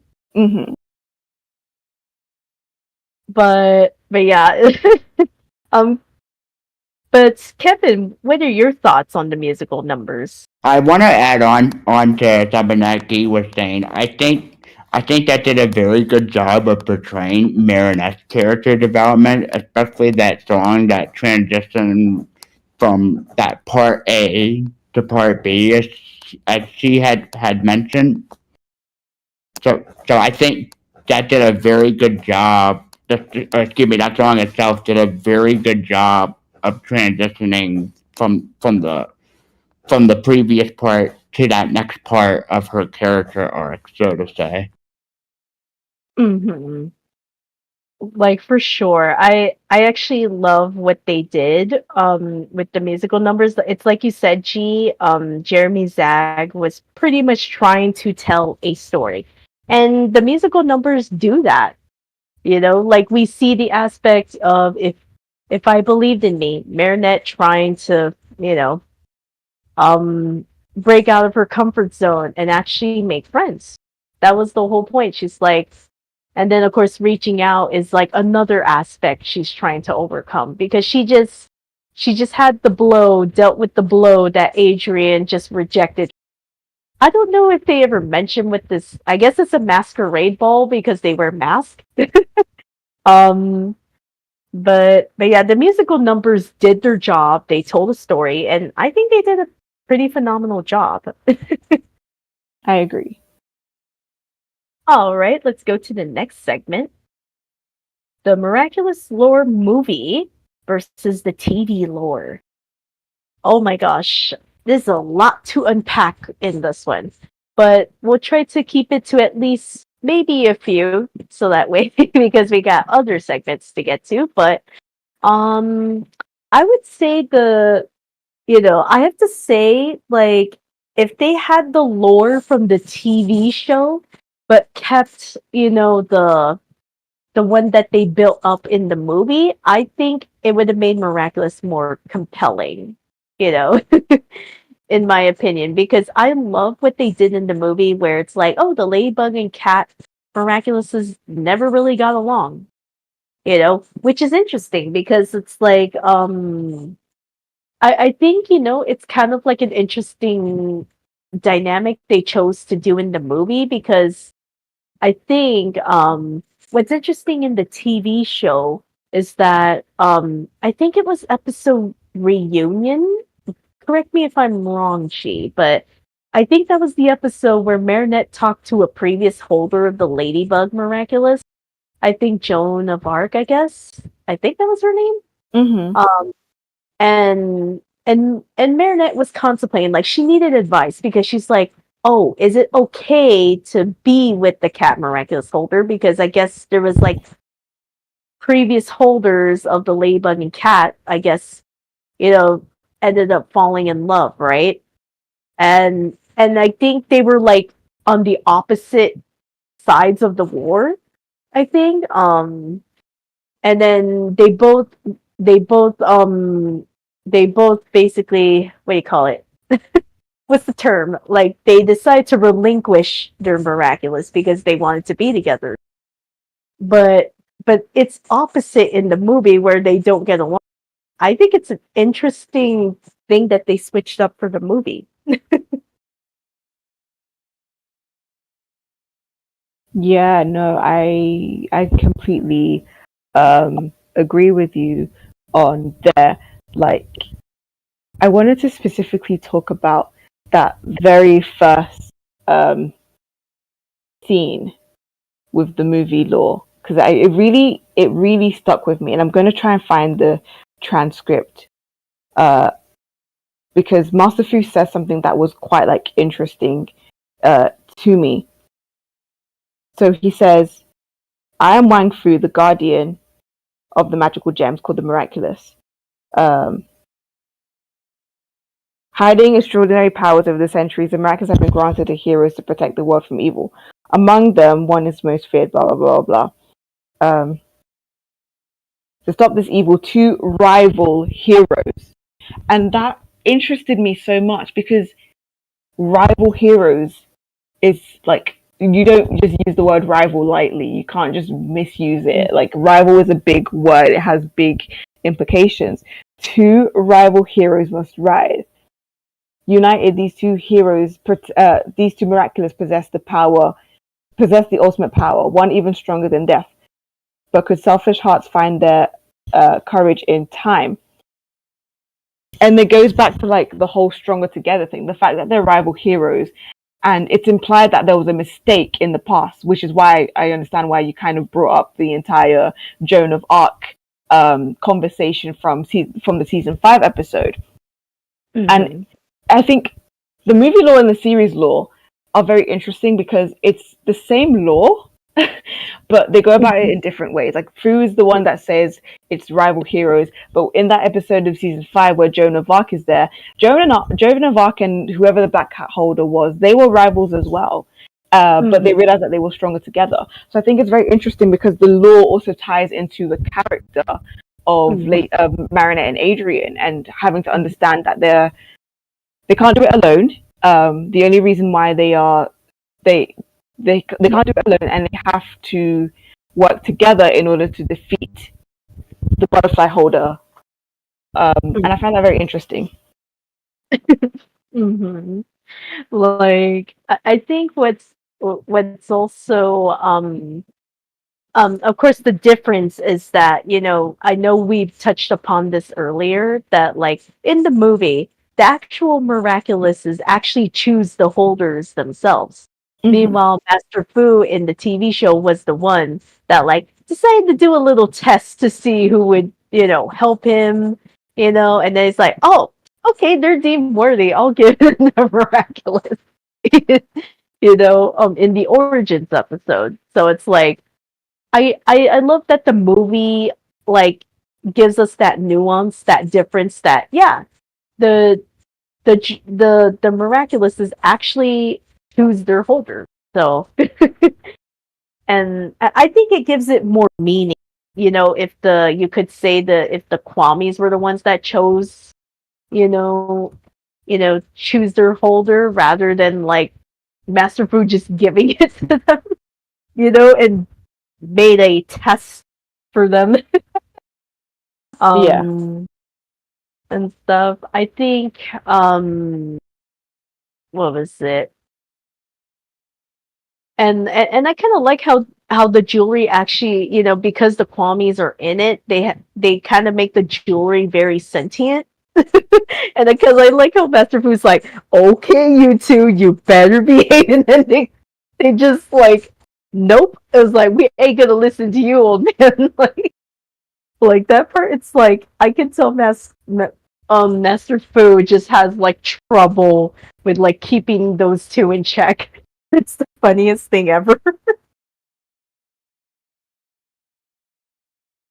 Yes, because you're right in saying that the miraculous jewels are sentient, and I find that very interesting. Well, to be fair, the Kwamis do inhibit the jewels, so I guess you could really just say it's the Kwamis that are sentient, and causing the jewels to, you know, fly all over the place and find their holder, whatever. Yeah, and I do think it's more interesting that the Kwamis pick their holders rather than Master Fu just giving a random test. I never really liked that whole test thingy because, not to overthink it too much, but I feel like anyone in that situation could have helped Master Fu, especially in Adrien's case. Like, could you imagine if Lila was walking by and she saw Master Fu on the floor? I don't think Lila is malicious. I think she'd help Master Fu. So imagine if Lila walked by and saw Master Fu. She would have helped him. She would have helped him, and he would have given her the miraculous, and that would have been disastrous. So that his test was always very stupid to me. But the movie gives us the whole, like, you are chosen for this. You are quite literally bonded to this miraculous. Exactly. Like, because I think it made more sense. Like, it was like, shouldn't the Kwamis be the ones to choose their holder? You know, and I'm glad the movie gave us that. Um, because I prefer that the Kwamis chose their holder. It gives it more meaning. And I know we discussed this earlier in an earlier segment. How about you, Kevin? What did you find interesting? That was like different in the movie and the TV lore for Miraculous. Better writing. I know we complain a lot about the writing in the TV show. So Mm-hmm. I personally wish that writing had transitioned over to the TV show because, well, it's all over the place, to put it lightly. Yes, like I feel like the movie was more consistent in that regard. Like because I know G, you agree with Kevin and I, the writing is so inconsistent in the TV show. 100%. Like in the movie, like they kept all the characters in character. Like they didn't put Marinette's weird, creepy, stalkery behavior at all in the movie.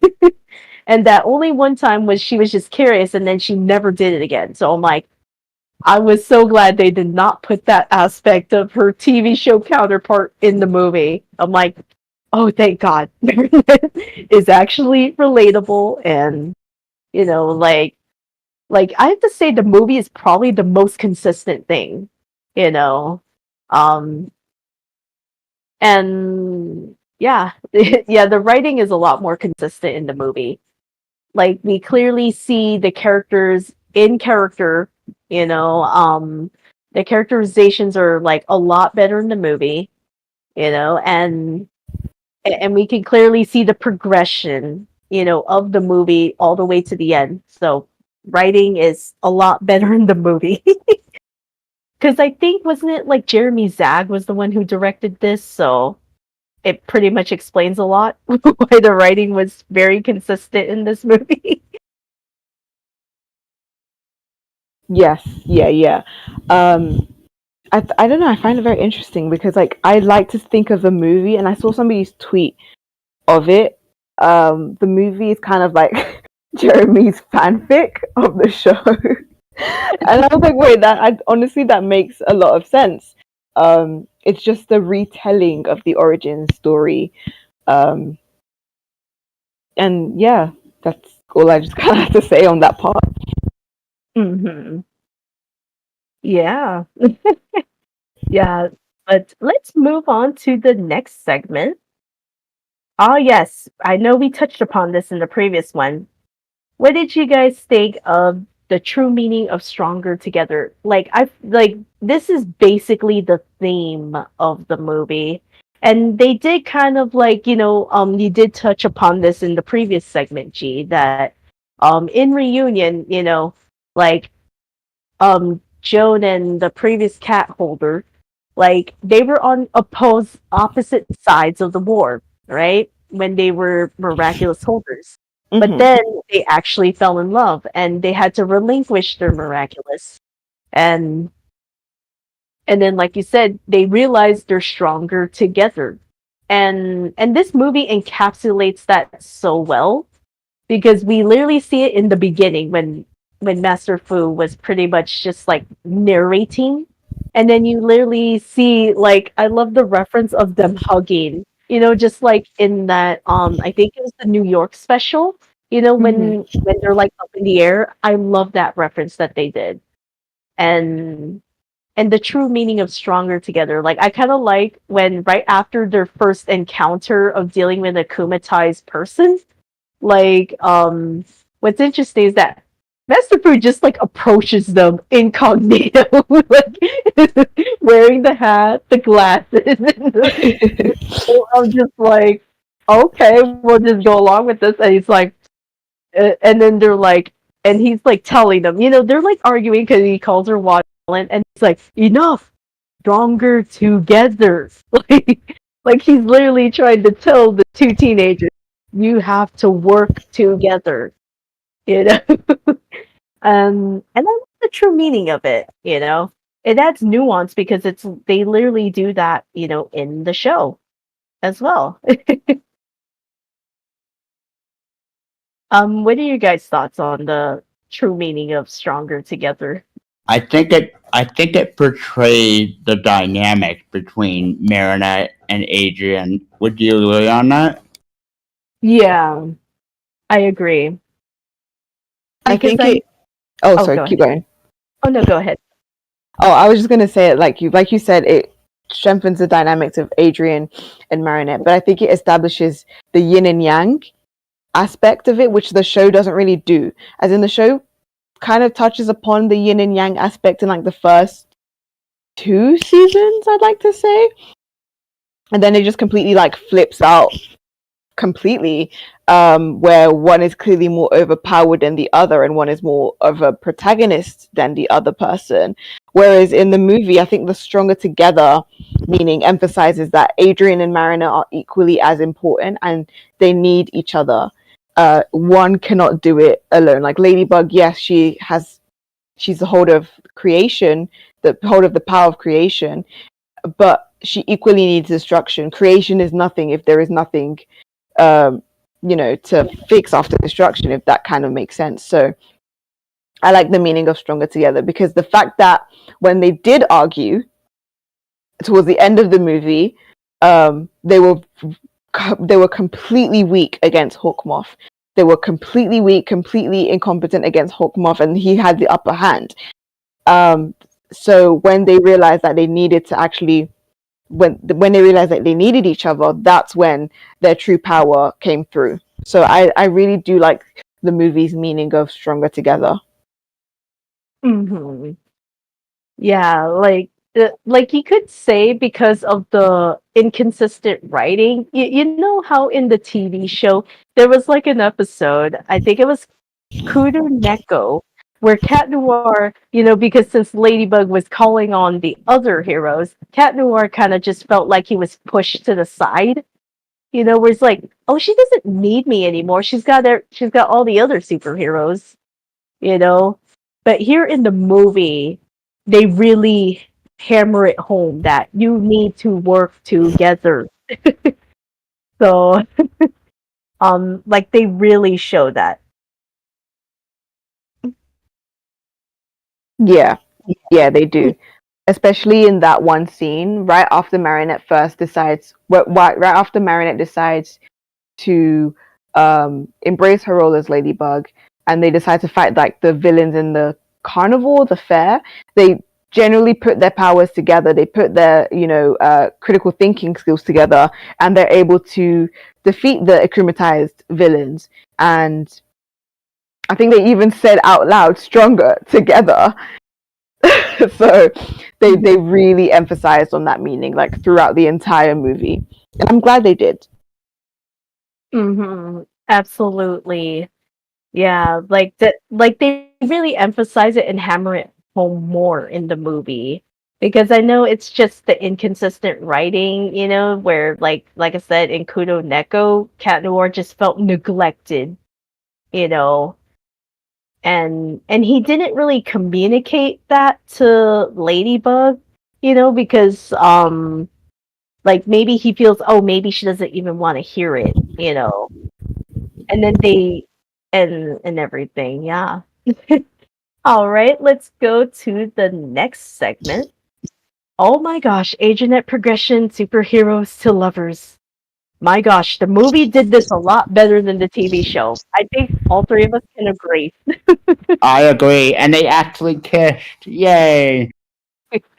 Yeah, like I love the progression, like it kind of came in like phases where like the beginning is like, like we see from both from their different perspectives of where they are in their lives, and then we have that encounter in the library, where Marinette was trying to hide from Chloe and stuff, and she sees him, and she's just like fascinated, and then he's actually reading, and then of course she basically caused herself, because of her clumsiness, that got his attention, and he's like, they talk just a short bit, and then he leaves, and he's like, she's weird. so so you could say, when you think about it, it's pretty much a It's a pretty much like, okay, that's the beginning. We see that beginning of like, okay, that's their first time they meet, and then the middle, I would say, what would you guys think is um, the middle of their progression? Like, would you say it would be like the fair? I would say. I would say it's the fair. I would say it's a little bit further than that. I think the fair is just about the end of like Mm. the first part of the progression. I think the middle comes just a tiny bit after the fair, and it's during the sequence, the montage sequence where the miraculous song, but like a remix of the song is being played. Like when they're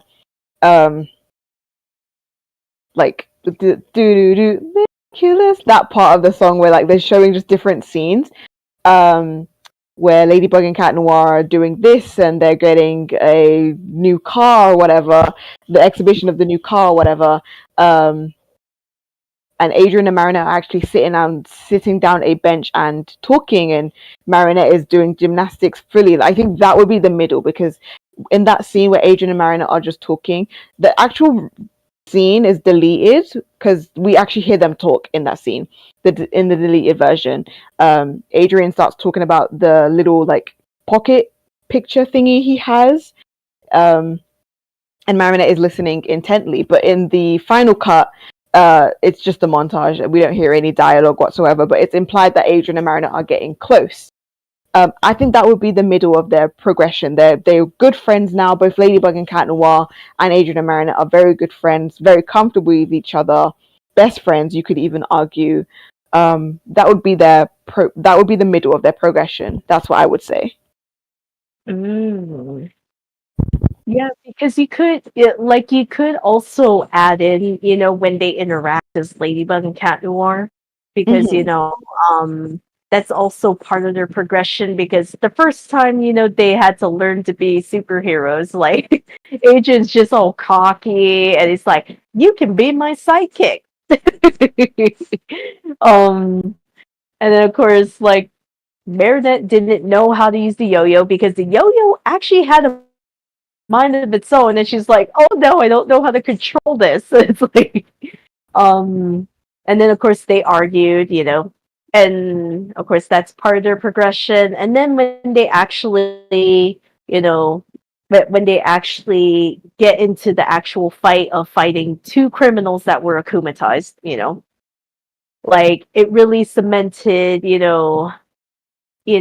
learning to like, okay, we actually need to work together on this. So then they, defeated the bad guys, and then we see like the whole montage of them, of the theme song, the movie version of the theme song, where you see the montage, and then you kind of see both sides. Like we see their superhero sides, like working together and stopping the akumatized villain, and then the other side of the coin, where we see them just as themselves. So I think that's what they did was actually, I think it was effective showing both sides, because I know in the TV show, I think the least one that they show is Ladrien.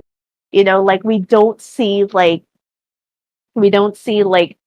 Ladrien like literally interacting that much. So I think it was like a nice balance what they did in the movie, where it's Mhm. like in the mask working together, and then of course they're slowly getting to know each other as themselves. So we get both sides of those coins. So I think how they did it in those like beginning, like middle, and then of course end. I think they did that pretty well in the movie. Because meanwhile, like in the TV show, it's like I don't like I know season 5, it's like it's kind of hard to tell when did they actually start dating. Like it's so ambiguous. Like we do see an episode like Adrien like says that like he doesn't say it outright that he loves her at first. It took him a long time to like figure out that he has feelings for her. And literally Kagami even mentions this in Determination. Like Like she's kind of calling him out that like, dude, you are definitely in love with her.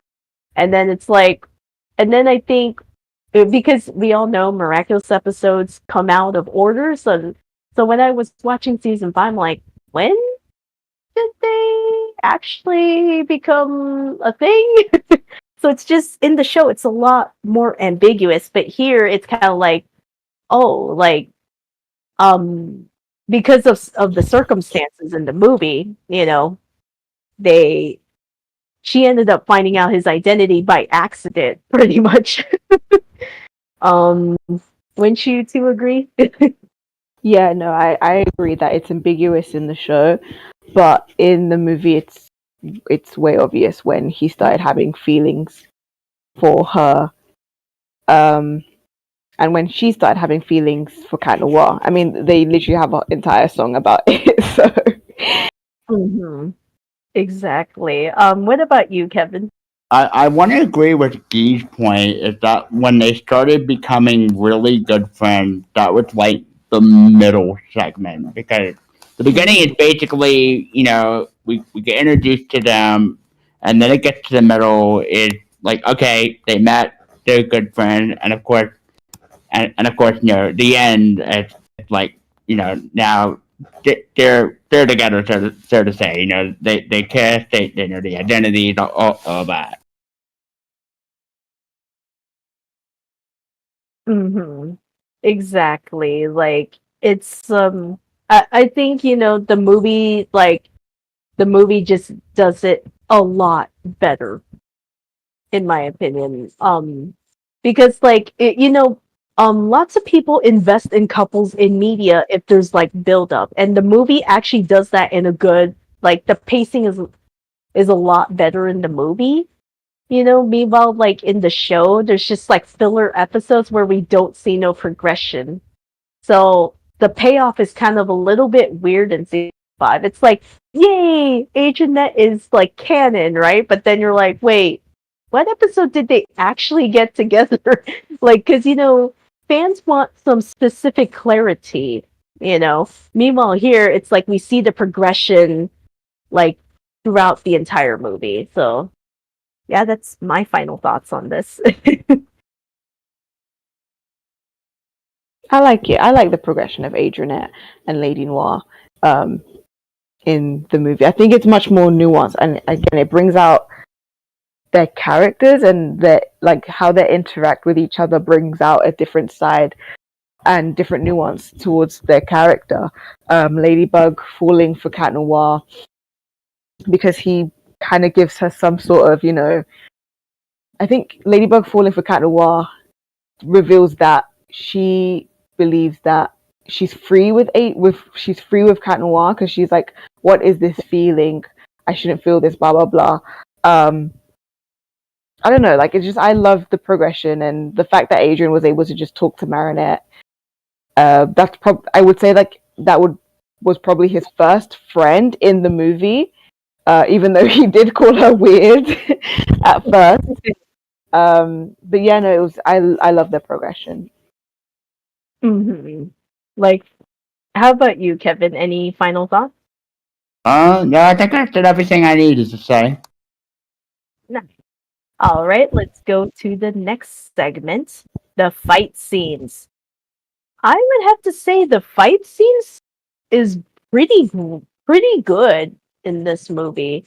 Like even though like most of the fights were like in the montage, because in the Miraculous theme song movie version, but I have to say when they did that, like I think the one in the fair, it was actually pretty like the stakes were pretty high, because they were making all this chaos at a fair. And and there was like some funny moments.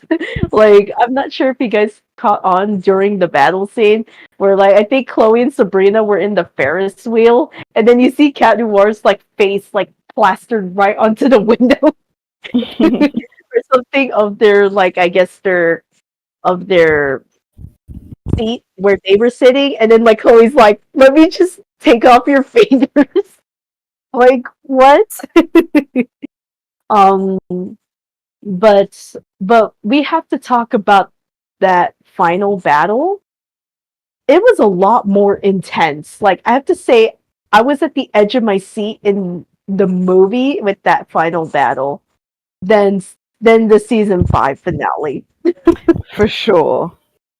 That final battle just proves that you can have a great fight scene without sacrificing emotional stakes, which is something the season 5 finale doesn't quite understand. Um, I love that final battle so much because it's a culmination of like everything going wrong at the worst possible time. The fact that Ladybug and Cat Noir are angry with each other because they've rejected each other in different forms, whether it be civilian or superhero form. So they're angry and they're not talking, and therefore they're not stronger together because they're arguing, and that automatically makes them weaker and more vulnerable. Cat Noir getting hit or getting hurt. I don't remember exactly how he got hurt. I think because he got dropped all the way from like the Eiffel Tower. Ladybug realizing that she can't do it without Cat Noir and that she actually really cares a lot about him. Then Hawkmoth taking the earrings from Ladybug. I'm still not quite sure how he was able to do that. I think that's probably a downside of that. I'm just like, I think he was a bit too overpowered in the final battle, but it's not too much of a complaint. Him taking the earrings from her and saying, beneath your mask, you're just a scared little girl, blah, blah, blah. I think that was really good because, like, that's exactly how Marinette feels. Beneath the mask, she's just a scared little girl. And to have the villain verbalize that to the protagonist, it just shows that, like, wow, this is such an intense, high stakes, emotionally taxing battle scene. And then my favorite part of the final battle was when after Marinette earrings get stolen, she looks at her reflection. She's all bruised up and everything. She looks at her reflection, and then we hear a voiceover of her saying, "I can't do it without Ladybug." And I think Tiki says something as, "You're just as much as Ladybug as you are Marinette. Like, you don't need the mask to be a hero because the hero makes the mask." Something along those lines. I love that so much, and that's when she's like, "Okay, I don't need the mask, but I can still try and save Cat Noir." And it was that scene just gets me so much. I love that scene so much because it comes full circle to Marinette's character. She realizes that Marinette isn't special because she's Ladybug, but rather Ladybug is special because it's Marinette. And I love it so much. Yeah. Yeah, it's like you said, the final battle is much more high stakes. Like because literally what I love is that this involves Adrien. You know, like season 5 just shoved Adrien to the side just so it was just between Marinette and Gabriel. But here in the movie, it's like, oh yeah, the stakes are high. You know, Cat Noir gets like knocked unconscious, you know, so it's up to Marinette to like, you know, actually swim him to safety, you know. And then at least he fought back even though he tried to take the ring off, right? Like he like clawed at Hawkmoth, you know. And then as soon as the other part of his mask got chipped off, he saw his son. And I love how it was intense, and then he's like, whoa, and then everything just like calms down and he's like, oh my gosh, I'm it's very interesting. Like, and of course the final battle leads to that very wholesome and heartwarming moment between father and son, you know. And I have to say, the final battle was actually pretty decent.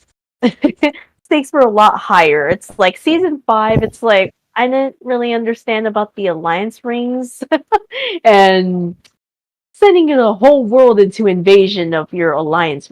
But but what about you, Kevin? What did you think of the final battle? Yeah, I agree with Dee's point about having a good final battle without sacrificing the emotional aspect of this, and I wish we saw that more in the series too. Mm-hmm. Yeah, because as we all three of us know, the season 5 finale had to sacrifice Adrien, and he wasn't even involved in the final battle at all.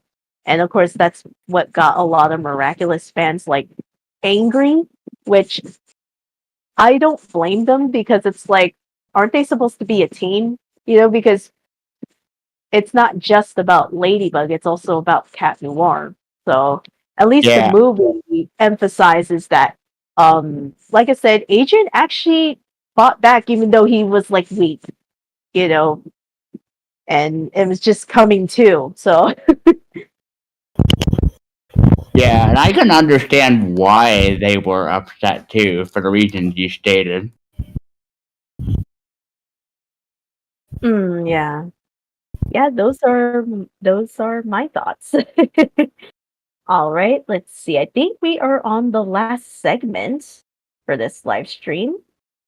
The big reveal mask symbolism. um, I think we had this conversation a while back, Chi, and I remember I asked you about this is, I think, at the end of the film, it's a masquerade ball. Like everyone's wearing, formal clothes and a mask, but Marinette does not wear the mask. Would you like to expand upon that? Because you explained it very well, and I don't think I can replicate how you explained it about the mask symbolism. Ooh, okay. I can't exactly remember what I said, but I'm gonna assume that whilst everyone's wearing the mask at the masquerade ball, obviously because it's a masquerade ball, but Marinette decides to turn up without a mask, despite it being a masquerade ball, and she even turns up in a ladybug inspired dress that she designed herself. I think to me that kind of represents that Marinette is done hiding behind a mask. She's done pretending to be either one person or another when she's very much, in fact, the same person in one. And so when she turns up to the ball with her parents, mind you, because at the beginning, remember, she rejected her dad from by saying, like, I don't want you dropping me at school. But now at the end of the ball, it comes full circle where she's actually glad to have her parents drop her at school. And yes, it's not the most fanciest of cars or the limousine, but she still, arrives in school with her parents and showing that she's no longer embarrassed of silliest of things. She turns up to the ball without a mask. She's ready to kind of show and be who she's always destined and who she's always been, but just never had the courage to be. And it culminates to that very final scene where she's like, you can call me Ladybug. She's saying, you can call me Ladybug. She's accepting the fact that she is Ladybug. And I think it's very much different to Ladybug transforming and then de-transforming and saying, it's me, Marinette. Whereas she's like, yeah, I'm Ladybug. I think having the reveal, I think the reveal is very important in the sense that whichever way they reveal it, it has two different meanings. If it was Marinette saying, I'm Marinette as she's Ladybug and then she de-transforms, that completely conveys another meaning. Whereas Marinette is just there saying, yep, I'm Ladybug. You can call me Ladybug. I think it just shows that she's fully accepted both sides of her. She's accepted that she is deserving of being Ladybug just as much as Ladybug is deserving of being her. Mm-hmm. Yeah, like I loved your explanation. It just makes a lot of sense because I was a little bit confused because it's like, isn't this a masquerade ball? Because you see everybody else wearing the mask, and that's what a masquerade ball is. And then once you explained it, I was like, this makes a whole lot of sense. She really is embracing because she was like very like hesitant to like accept the role of being Ladybug, being a superhero, and then when she has come to terms with it, she like because she, like I said, she found out Adrien was Cat Noir by accident during the final battle, so that's why she said Cat Noir. She didn't say Adrien, she said Cat Noir, and then I loved the moment because like Adrien was actually crying because he's like, I miss you, Ladybug. It's like the whole world is at peace, but my heart is like, still longing for you. And then there she was, coming up in that ladybug dress, and it was a very touching scene. And then of course they kiss, and then they cut off the kiss, but we know they kissed. um, but what are your thoughts on the mask symbolism, Kevin? I want to add on to what you said. I thought that scene was a very sweet moment, and I personally was like so happy when they finally kissed. Cause there's been like so many times where they come close and I'm like, just kissed already, and they finally did it. Hmm. Absolutely. Like the mask symbolism is just I think yeah, like the mask symbolism is great because it's like she's finally embracing, and she's like, he deserves to know, like she wasn't afraid to reveal herself. Meanwhile, as we know, Marinette is like, in the show, like she keeps telling Adrien as Cat Noir that like we can't reveal our identities, but in the movie, she's actually not hesitant to reveal herself to be, um, like reveal herself as Ladybug to him and stuff. So and and yeah, any other thoughts about the mask symbolism?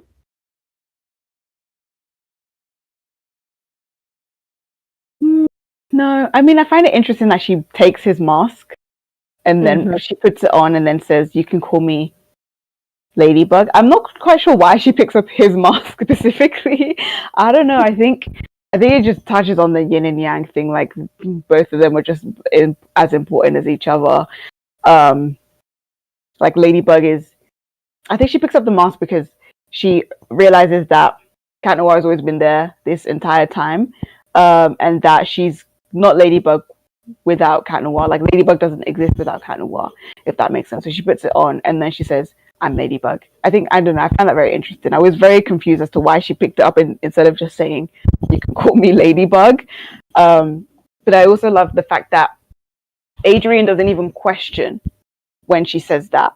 I think that's very I don't know, I find that very cute and adorable, but also very interesting that when she says, "I'm Ladybug," because it's one thing to see her de-transform from Ladybug to Marinette, because then obviously seeing is believing, and so it's very believable. And then it's another completely different thing if Ladybug is just saying, if Marinette is just saying, "I'm Ladybug," like where's the proof? Like you could be lying for all we know.